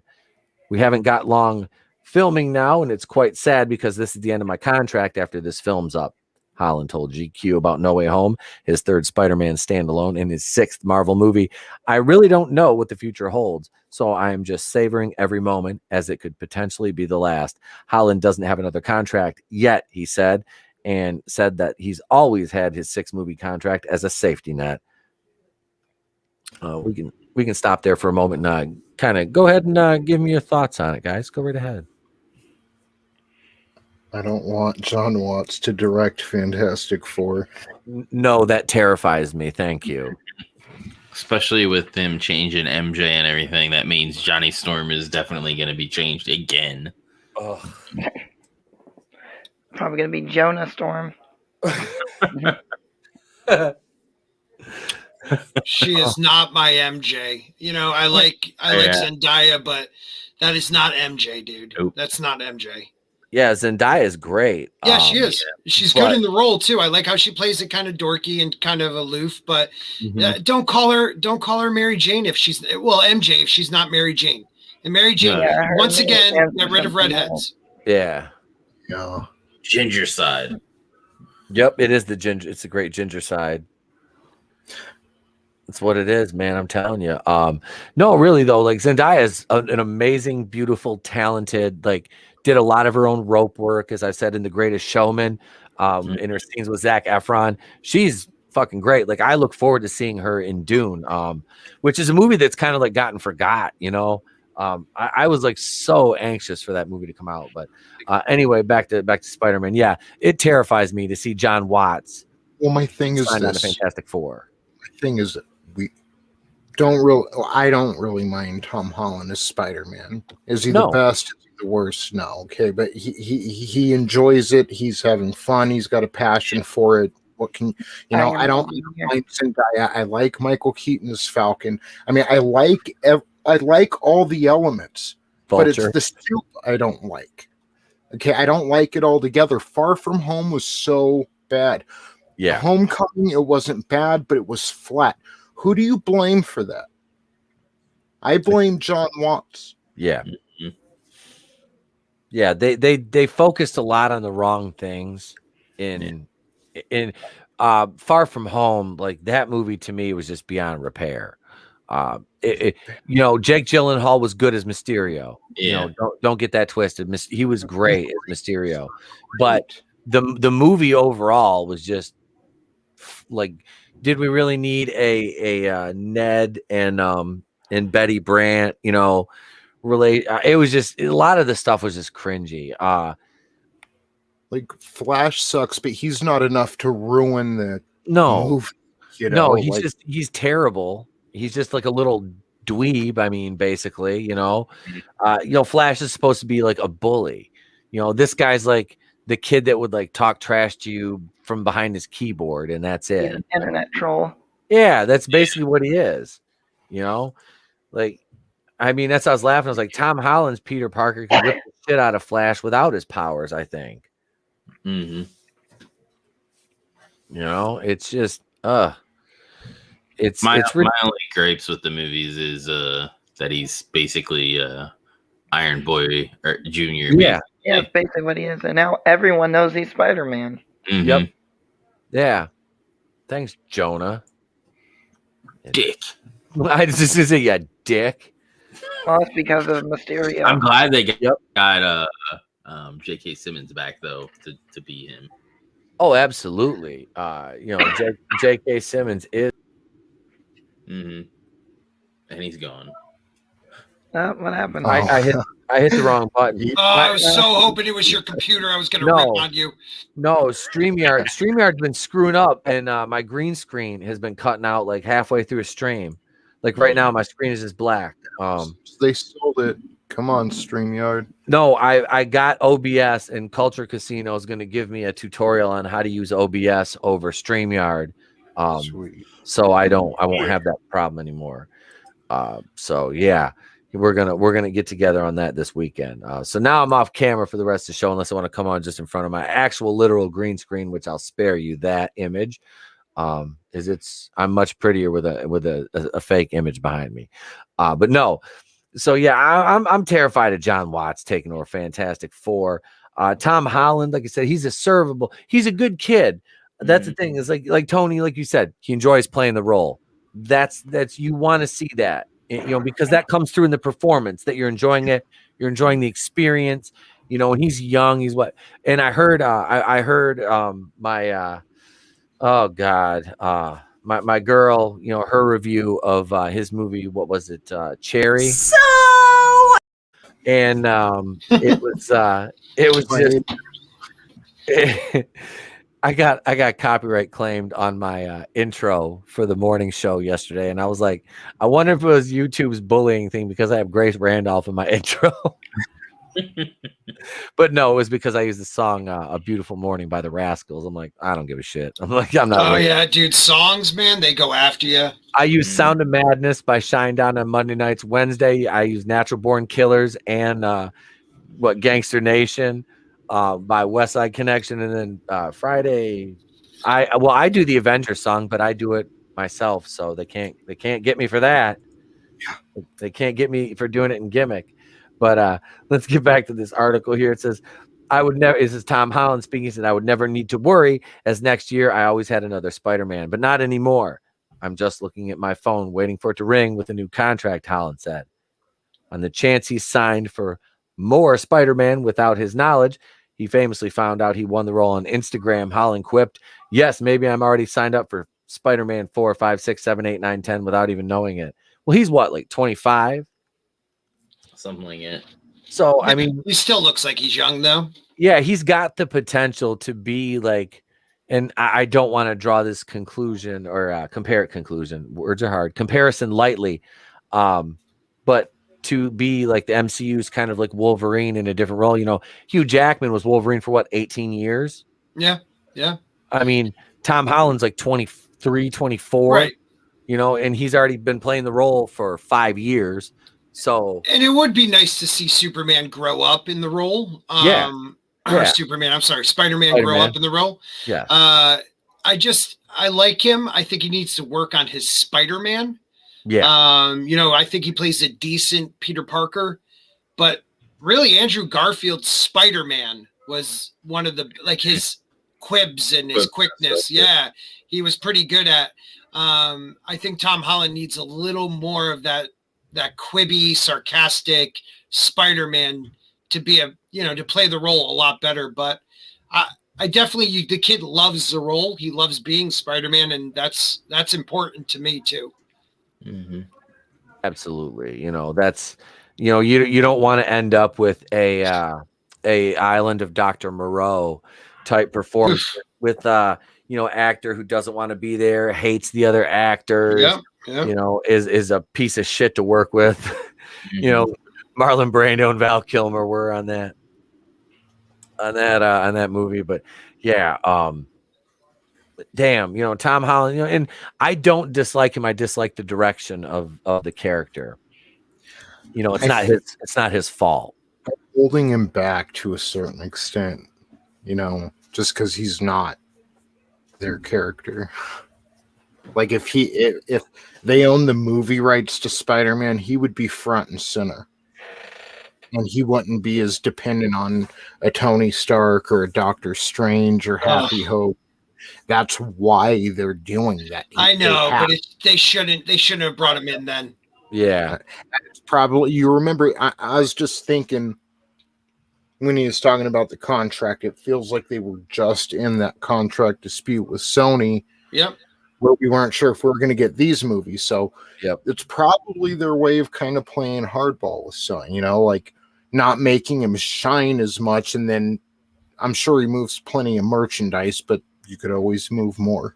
You could always be more popular, So maybe if they do give him a contract up to Spider-Man 10, they might, allow Spider-Man to shine a little more, because he definitely deserves it and everybody wants that. Mm-hmm. Hey guys, right now we have to bid a farewell to one of our panelists. This is Geeky Pixie. She is going to be taken off. So go ahead, Geeky, plug your channel and everything. Hey everyone, sorry, I gotta get going. I'm joining Orange Hat Review to be talking about who would win in a fight, Voldemort or Grindelwald. So if you guys are still live, I'll probably pop back in. That's a great argument right there. My vote is Grindelwald. Yeah, we're talking at their peak performances? Yep. Oh, that's a good one. So, I will see you all later if you guys are still streaming. And my link, I linked it out to you guys for you guys can put in the chat. Yep, it's in there. Thank you for coming. We appreciate you. Yep. Thank you. Bye. Bye. Bye. All right. So, and then they were for it. Now it's a sausage fest, ladies and gentlemen. Ooh. Like always. Spider-Man. Oh, I like this Bone. Bone's got a good one. See, this is why we need a bumper just for Bone right here. Spider-Man, a Jamaican Spider-Man with dreadlocks. Bumba clot, rude boy. Hang on a second, man. Giving them ideas, damn it. Lord of mercy. Bumba clot, rude boy. Watch me now. Watch me now. I just became her 390th sub. All right. There we go. Here we go, Geeky. Let's see. Wait. Time Prophet called me a boomer. Because he just said you set your OBS to a virtual camera. Yeah, but I don't know how to do shit, man. That's why I'm using StreamYard. It's so goddamn easy. Yeah, how do I use can you use them both? Yeah. I don't apparently. I need to learn how to do that. Culture is going to show me how. Yeah, I think he needs to give us a class. That's what I said. Culture being the oldest dog in the house, but yet he knows more than any of us. I know. I know. Except he's really bad at video games. Yeah, well, he's old. If you gave him an Atari joystick, he'd probably kill you all. Probably. Eric July, Leo Red 2 says Eric July is Spider-Man. Spider-Man, yeah. I would see, dude, take my money.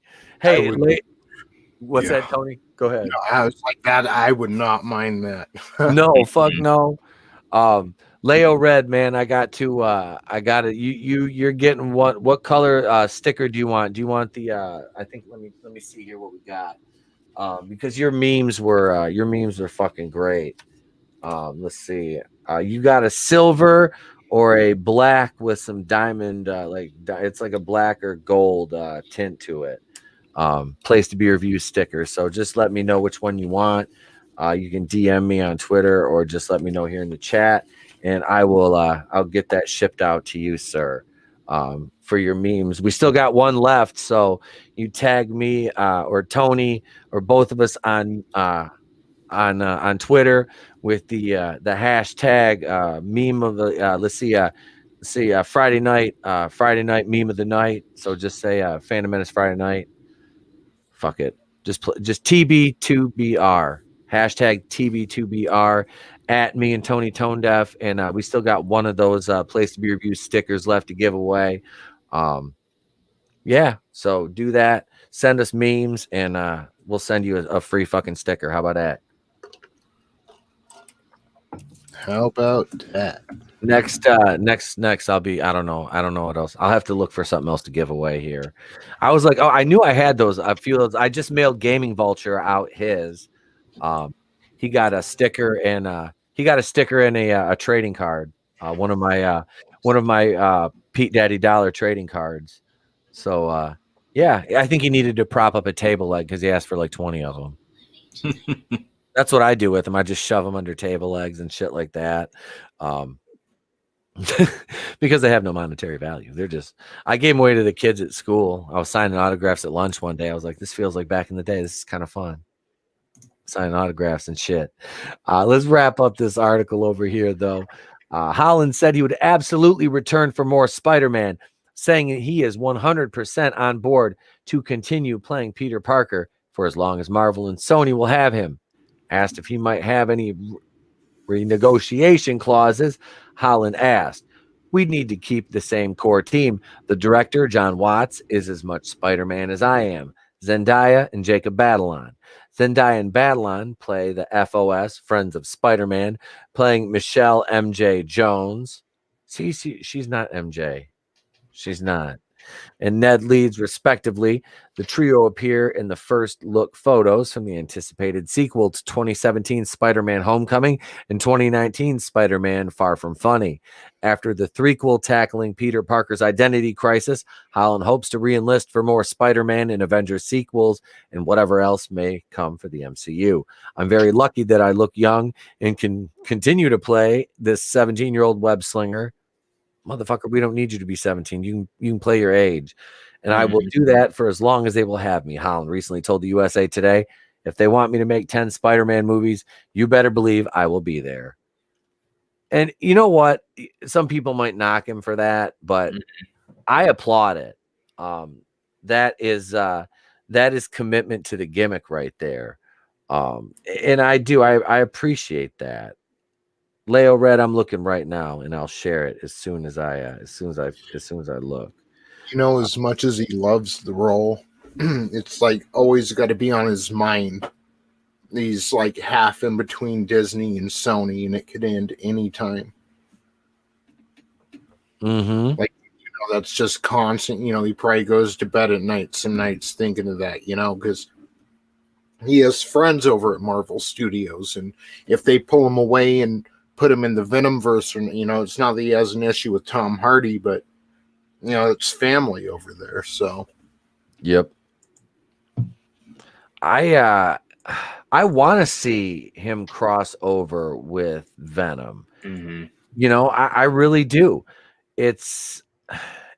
Venom was such an understated movie. It was good. Yeah, it was. Tom Hardy, did a good job with the on screen, and obviously you had a lot of CG, but I mean it was solid, man. That was a fun movie. Yeah. I think, like I said, man, I think he killed it. I liked him more as Eddie Brock than I liked him as Bane. Let me put it to you that way. Yes, exactly. Yes, brother. I like anal.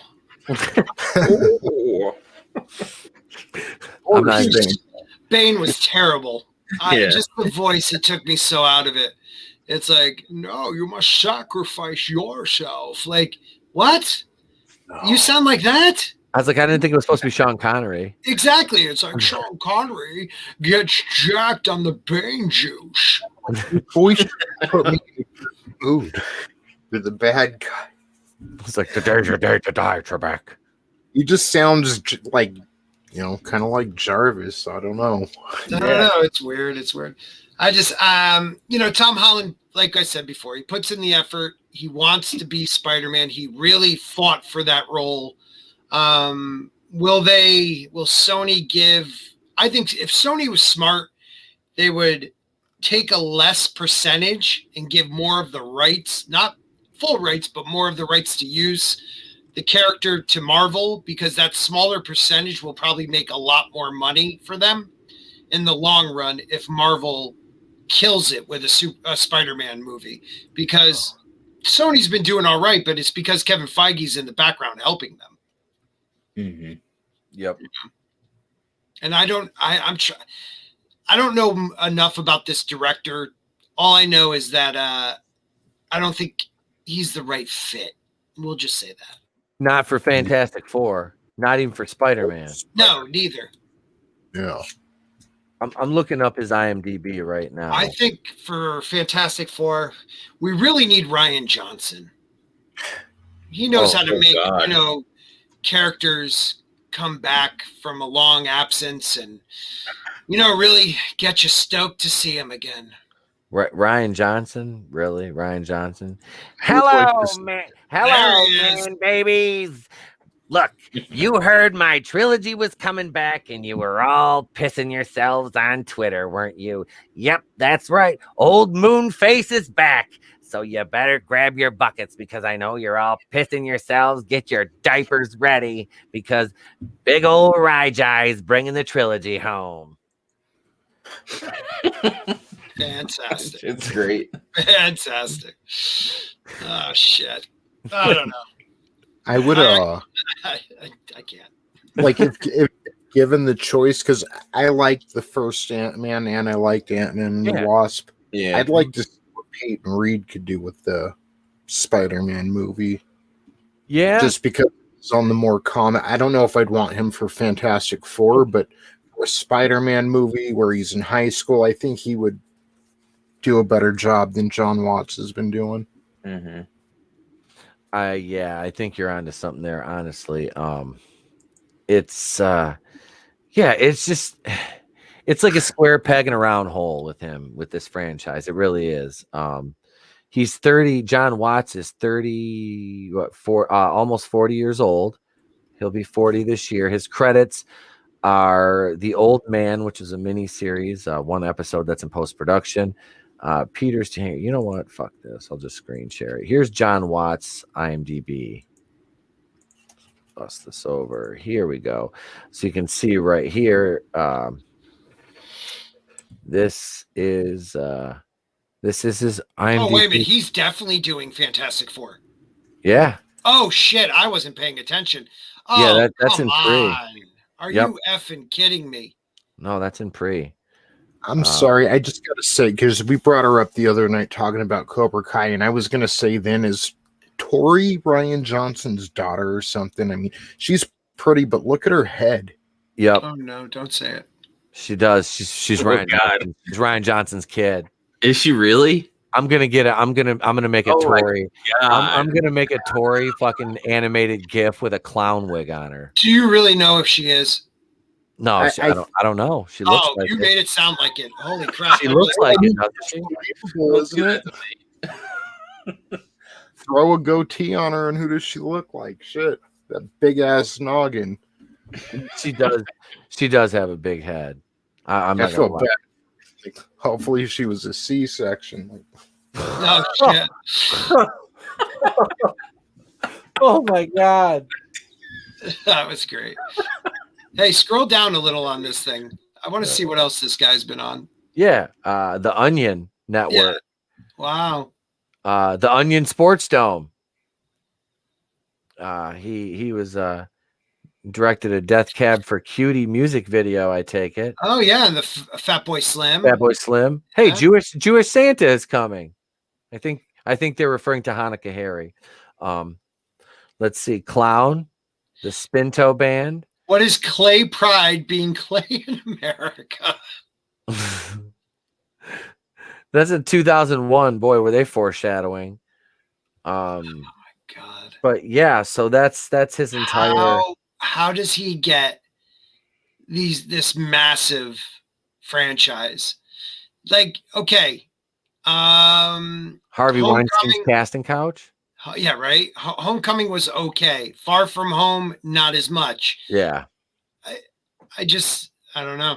I don't know, man. This is you're taking one of the most iconic characters. Mm-hmm. I know. And if No Way Home really does have Captain Marvel in it, I'm going to be pissed. Oh God, please no. They were saying that early on, and then it just kind of stopped. I have a feeling they're going to have Monica Rambeau and Captain Marvel fight in Civil War 2 if they do one. I want to see Monica Rambeau. Rambeau. Is the fastest ever. I just want Monica Rambeau to kick her ass. Oh God, yes. Friends at the end. Right, but yeah, exactly. She'd be like, "That ain't an ass. This is an ass." Mm-hmm. Yeah, Monica Rambeau might be up in my Marvel dump truck ass video. That's coming. That's coming. That's coming June 2021. Marvel dump truck ass is right here on the channel that brings you the world renowned Pixar dump truck ass video. That's right, baby, right here. 32,000 views and climbing. Shout out to Bree's butt double. Yeah, shout out to Bree's ass double for looking really good. Because her stunt women are hotter than her. Both of them. Can I just I have to agree with the Time Prophet. You guys were I didn't want to be the Debbie Downer. Venom was crap. I couldn't stand that movie. Oh, really? See, I love that one. I did too. I love Venom. I couldn't. It just, I don't know. First of all, the origin is not. Oh no, the origin, it's way off. I mean, Venom takes that look because he took over Spider-Man. Yep. Like all of a sudden now all the Venoms look like a Spider-Man clone. Like what? Like, were they watching TV or something and saw him? Without ever coming into contact with Spider-Man. Exactly. It makes no sense. I know. I'm all right with them making a second one because I do want to see where they take it with Carnage and shit like that. But I did not like that movie, man. I feel like a workaround for his creation is Brock in the movie mentions about the shit with Daily Bugle, but they do it ambiguously. So we don't know whether or not he saw Spider-Man or Parker with that. And when Venom takes him over, he gains his consciousness, or he takes over his consciousness basically. So if Brock had seen Spider-Man, it's very well possible that that's how he got the look. Right, but he could have seen any superhero. Like, you at least had to give us that. Give me that at least then. Yeah. You know, give me the symbiote going through his mind and be like, this looks like a good suit. Yeah. You know, whatever he talks. I think because of rights and everything, and yeah, I don't know. You're like a turd rolling down the street. Oh, a turd in the wind. Yeah, he sounds like great. Well, it sounds like River Bottom Nightmare Band. Dun, dun, dun. Yep. From Emmett Otter's Jug Band Christmas. Thank you, sir. Thank you. I'm a man of great culture. I'm impressed. I'm impressed. Let's see. Hang on. I got a picture here. This is Leo Red. This was the meme that you tagged me in that I like right here. This one.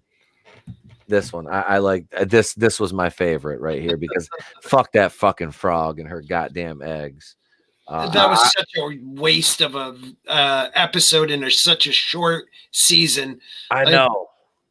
I actually like that episode. I thought the eggs were going to mean something. I thought the eggs were going to mean something. My thing with the Mandalorian is I wanted it to be episodic, not this big. I wanted it to be like jobs. Each episode should be like its own contained thing, and I feel like that episode embodied that. So, I'll give you that. And that's why I liked it. Yeah. I just hated that fucking frog. I was like, she's a goddamn like NPC. I was like, I can't. It's just like it could have very like, you know, they could have picked anything in the fucking world, and they picked this punk ass fucking frog with her bitch ass eggs and her fucking punk ass frog ass hopping through the fucking snow. Frogs don't even like the snow, motherfucker. Ribbit. Yeah, fucking ribbiting around and then acting like she speaks English and shit. It was the dumbest. I hate reason. They couldn't jump into hyperspeed because the eggs are so sensitive, yet they crash, they bang into shit, the thing gets thrown around all the time, but yet they couldn't go into hyperspeed because the eggs were so delicate. Yeah. That just annoyed me. Now I'll say the spider was cool. Like seeing those ice spiders, that was pretty cool. You know, I mean, but yeah, the frog, I was like, man, Grogu, just eat the rest of those fucking things and just eat her. Force choke her to death and just eat her. Just end this shit. Damn. Just end it. Dark. End it. Oh, yeah. I hope Grogu becomes a Sith. I know. I'd love every motherfucker out there. Grogu. That'd be the only way I like that little turd. He's a turd, like a turd in the wind. Grogu here to eat eggs. Oh shit, fucking Grogu. Do you know what makes Grogu? I don't even know his fucking name. It's Grogu. Secretly Bane, Darth Bane. He transferred his consciousness into him. That'd be.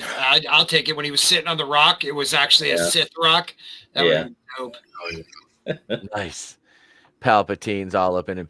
Oh, look, I have possessed the tiny green one. Take that, Yoda.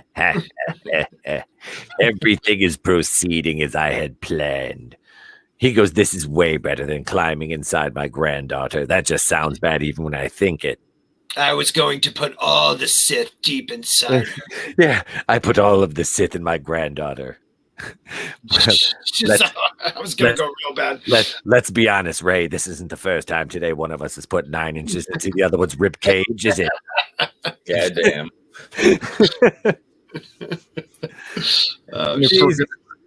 If we're gonna talk about abducting Grogu, can we at least make a Darth Spacey joke?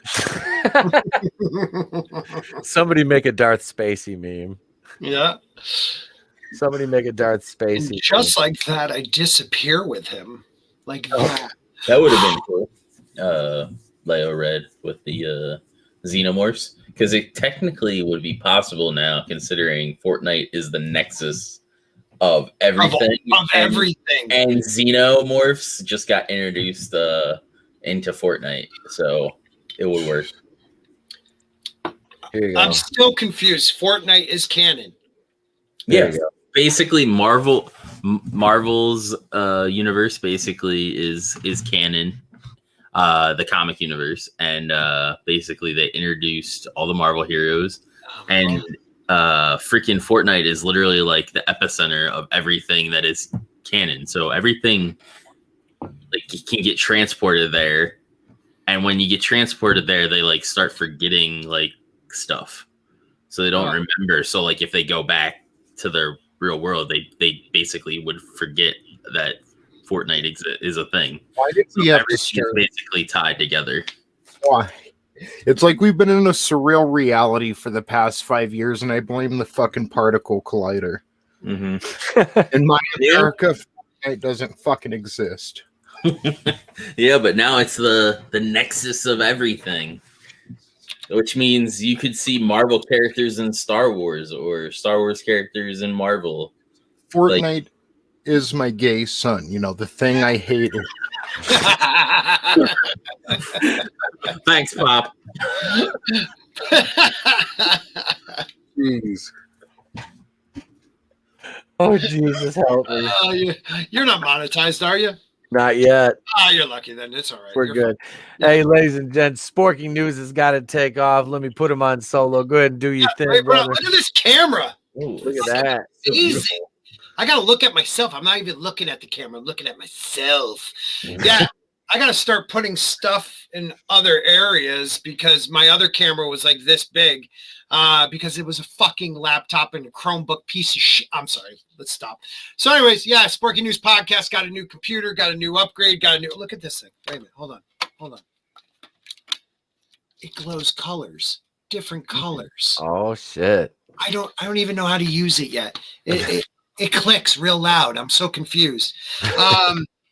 But yeah, so Sporky News Podcast tomorrow night, 9:30 p.m. after Rogue Entertainment. We have the dump, first dump where I'll keep up. I'll be able to read the articles. I'll be able to do it all.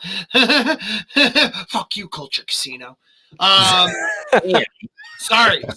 Damn, it's brutal up in here. And there will be no Steven because Steven will be dancing around some bonfire with Moon Goddess. So wait. What now? What? He's a witch. Yeah, but he's going. It's a warlock for men. Yes, whatever. Hang on a second. What it is? Wait a second. Wait. Why?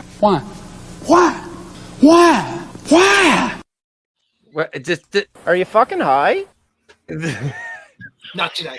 Oh God! Naked dancing around a bonfire with a bunch of other male witches, I guess, because I can't see him being in with a hot coven. Yeah. So it's probably a bunch of dudes dancing around a fire on the Moon Goddess night. So yeah, drop him a tweet and tell him I told you so. He's gonna love that. But after the dump, the dump is after Rogue Entertainment. So come check it out. 9:30 Eastern tomorrow night, PM. Blah blah blah. Well, thank you, sir, for joining us, man. I appreciate it, brother. Have a great night. Congrats on the new computer. Thanks, man. Feeling it. Look at that. I'm keeping up. I'm not even like. All right, I got. I'll see you, man. It's true with you, Later, man. guys. Good night, bro. Oh well, hell, that was fun, man. We've had a good night so far here, and we've went well over the time that I said we would. Look at that, guys. We gave you a good show tonight. We had a lot of people in chat. Picked up. We're up to 546 subscribers now. I'd like to thank each and every one of you guys. You guys fucking rock. My panel is awesome, man. My co-host Tony Tone Deaf, take it away, sir. Yeah. we're just doing the thing over at the Clown World Review, picking up on the live streams. I was working on a script called Wanda's Pain, and I'm mad I didn't get it out before this past episode of WandaVision, because it kind of would have lined up perfect. But it's not a total loss. I have some notes, I have some thoughts to share on WandaVision, so I'm going to be going live soon for a WandaVision stream. Might have a few guests stop by, you never know who might be at the Clown World Review, so make sure to go over, hit that subscribe button, hit that notification bell so you know when I go live. I've also got some things in the background I'm working on, some actual production work, and hopefully we can debut that to you soon. Thanks. I mean, the chat was cracking tonight, so I want to thank you guys. You're always great, and to the panel, again, I love you guys, and the pleasure's always mine. Thank you. Thank you, Tony, man. Thank you for doing everything you do here. I appreciate it, brother. Really do. It's you make this a lot easier than it would be if I was the only one doing this. So I appreciate it, man. Anytime, man. And our guest remaining, Mr. AngelousDraven. Hey guys, I am the Fandom Menace Vampire. Check out my channel where I play video games. Right now I'm playing Control. And then you can also find me over on the Gaming Lounge channel as well. After this, I'm going to be going over to Orge's channel and talk some mad shit on him as we play Mario Kart. So stay tuned for that. Thank you, man, for being here as always, brother. It's great to have you on. Always a pleasure. Yeah, man, you're always great to have on. In my chat, dude, Time Prophet, Daisy Divine, Bone, my sketchbook 340, Leo Red 2. Just DM me, homie. I'll send you out that place to be review sticker. I'll send you pictures of each of them in better light so you can see. Let's see who else we got up in here. Let's see. Tim Myers was up in here earlier. I'm scrolling back now. Keely Chow, as always, man. Keely Chow and the Keely Chow collective were here. He's Keely Chow's in every chat. Mad Mardigan was here. Tim Myers, man. Thank you guys all. Was that Michael's Unreal Television, Usual Mike Television? Thank you for subscribing. All right, now it's my turn to do this. Let's see here. Hang on. We'll start. Oh yeah, wait. This is on black still. I forgot. I got to do this. And here we'll just go in front of the green screen there. Wow. Which camera is that on? This is kind of. You do look like Debo. Yo shit.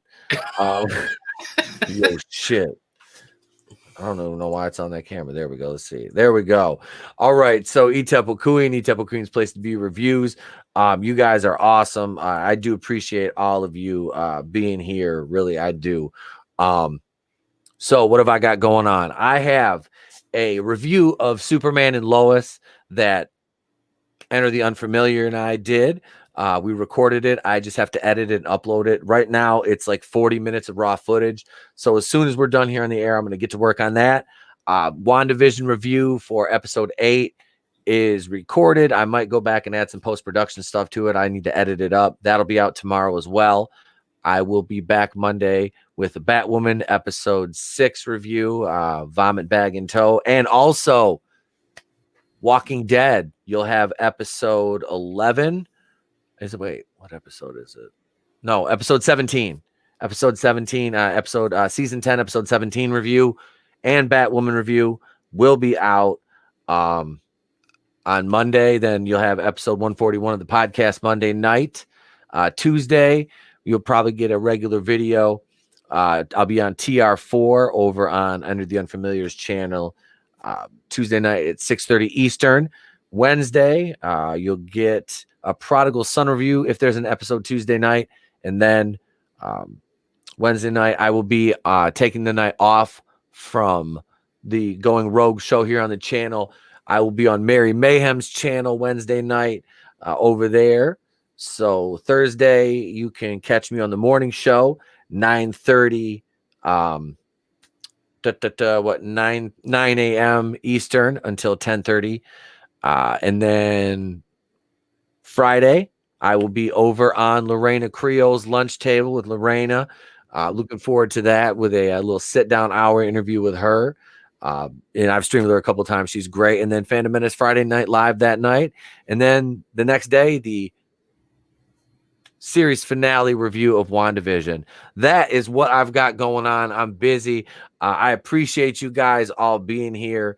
You guys fucking rock, man. Thank you so much. I'm Etepel Queen of the Place to Be Reviews. I'm not Debo, but I've still been here with all of you. Give me your money, punk. I will see you guys. Hey, look, if I don't see you, have a great day, a pleasant tomorrow. I'll catch you on the next one.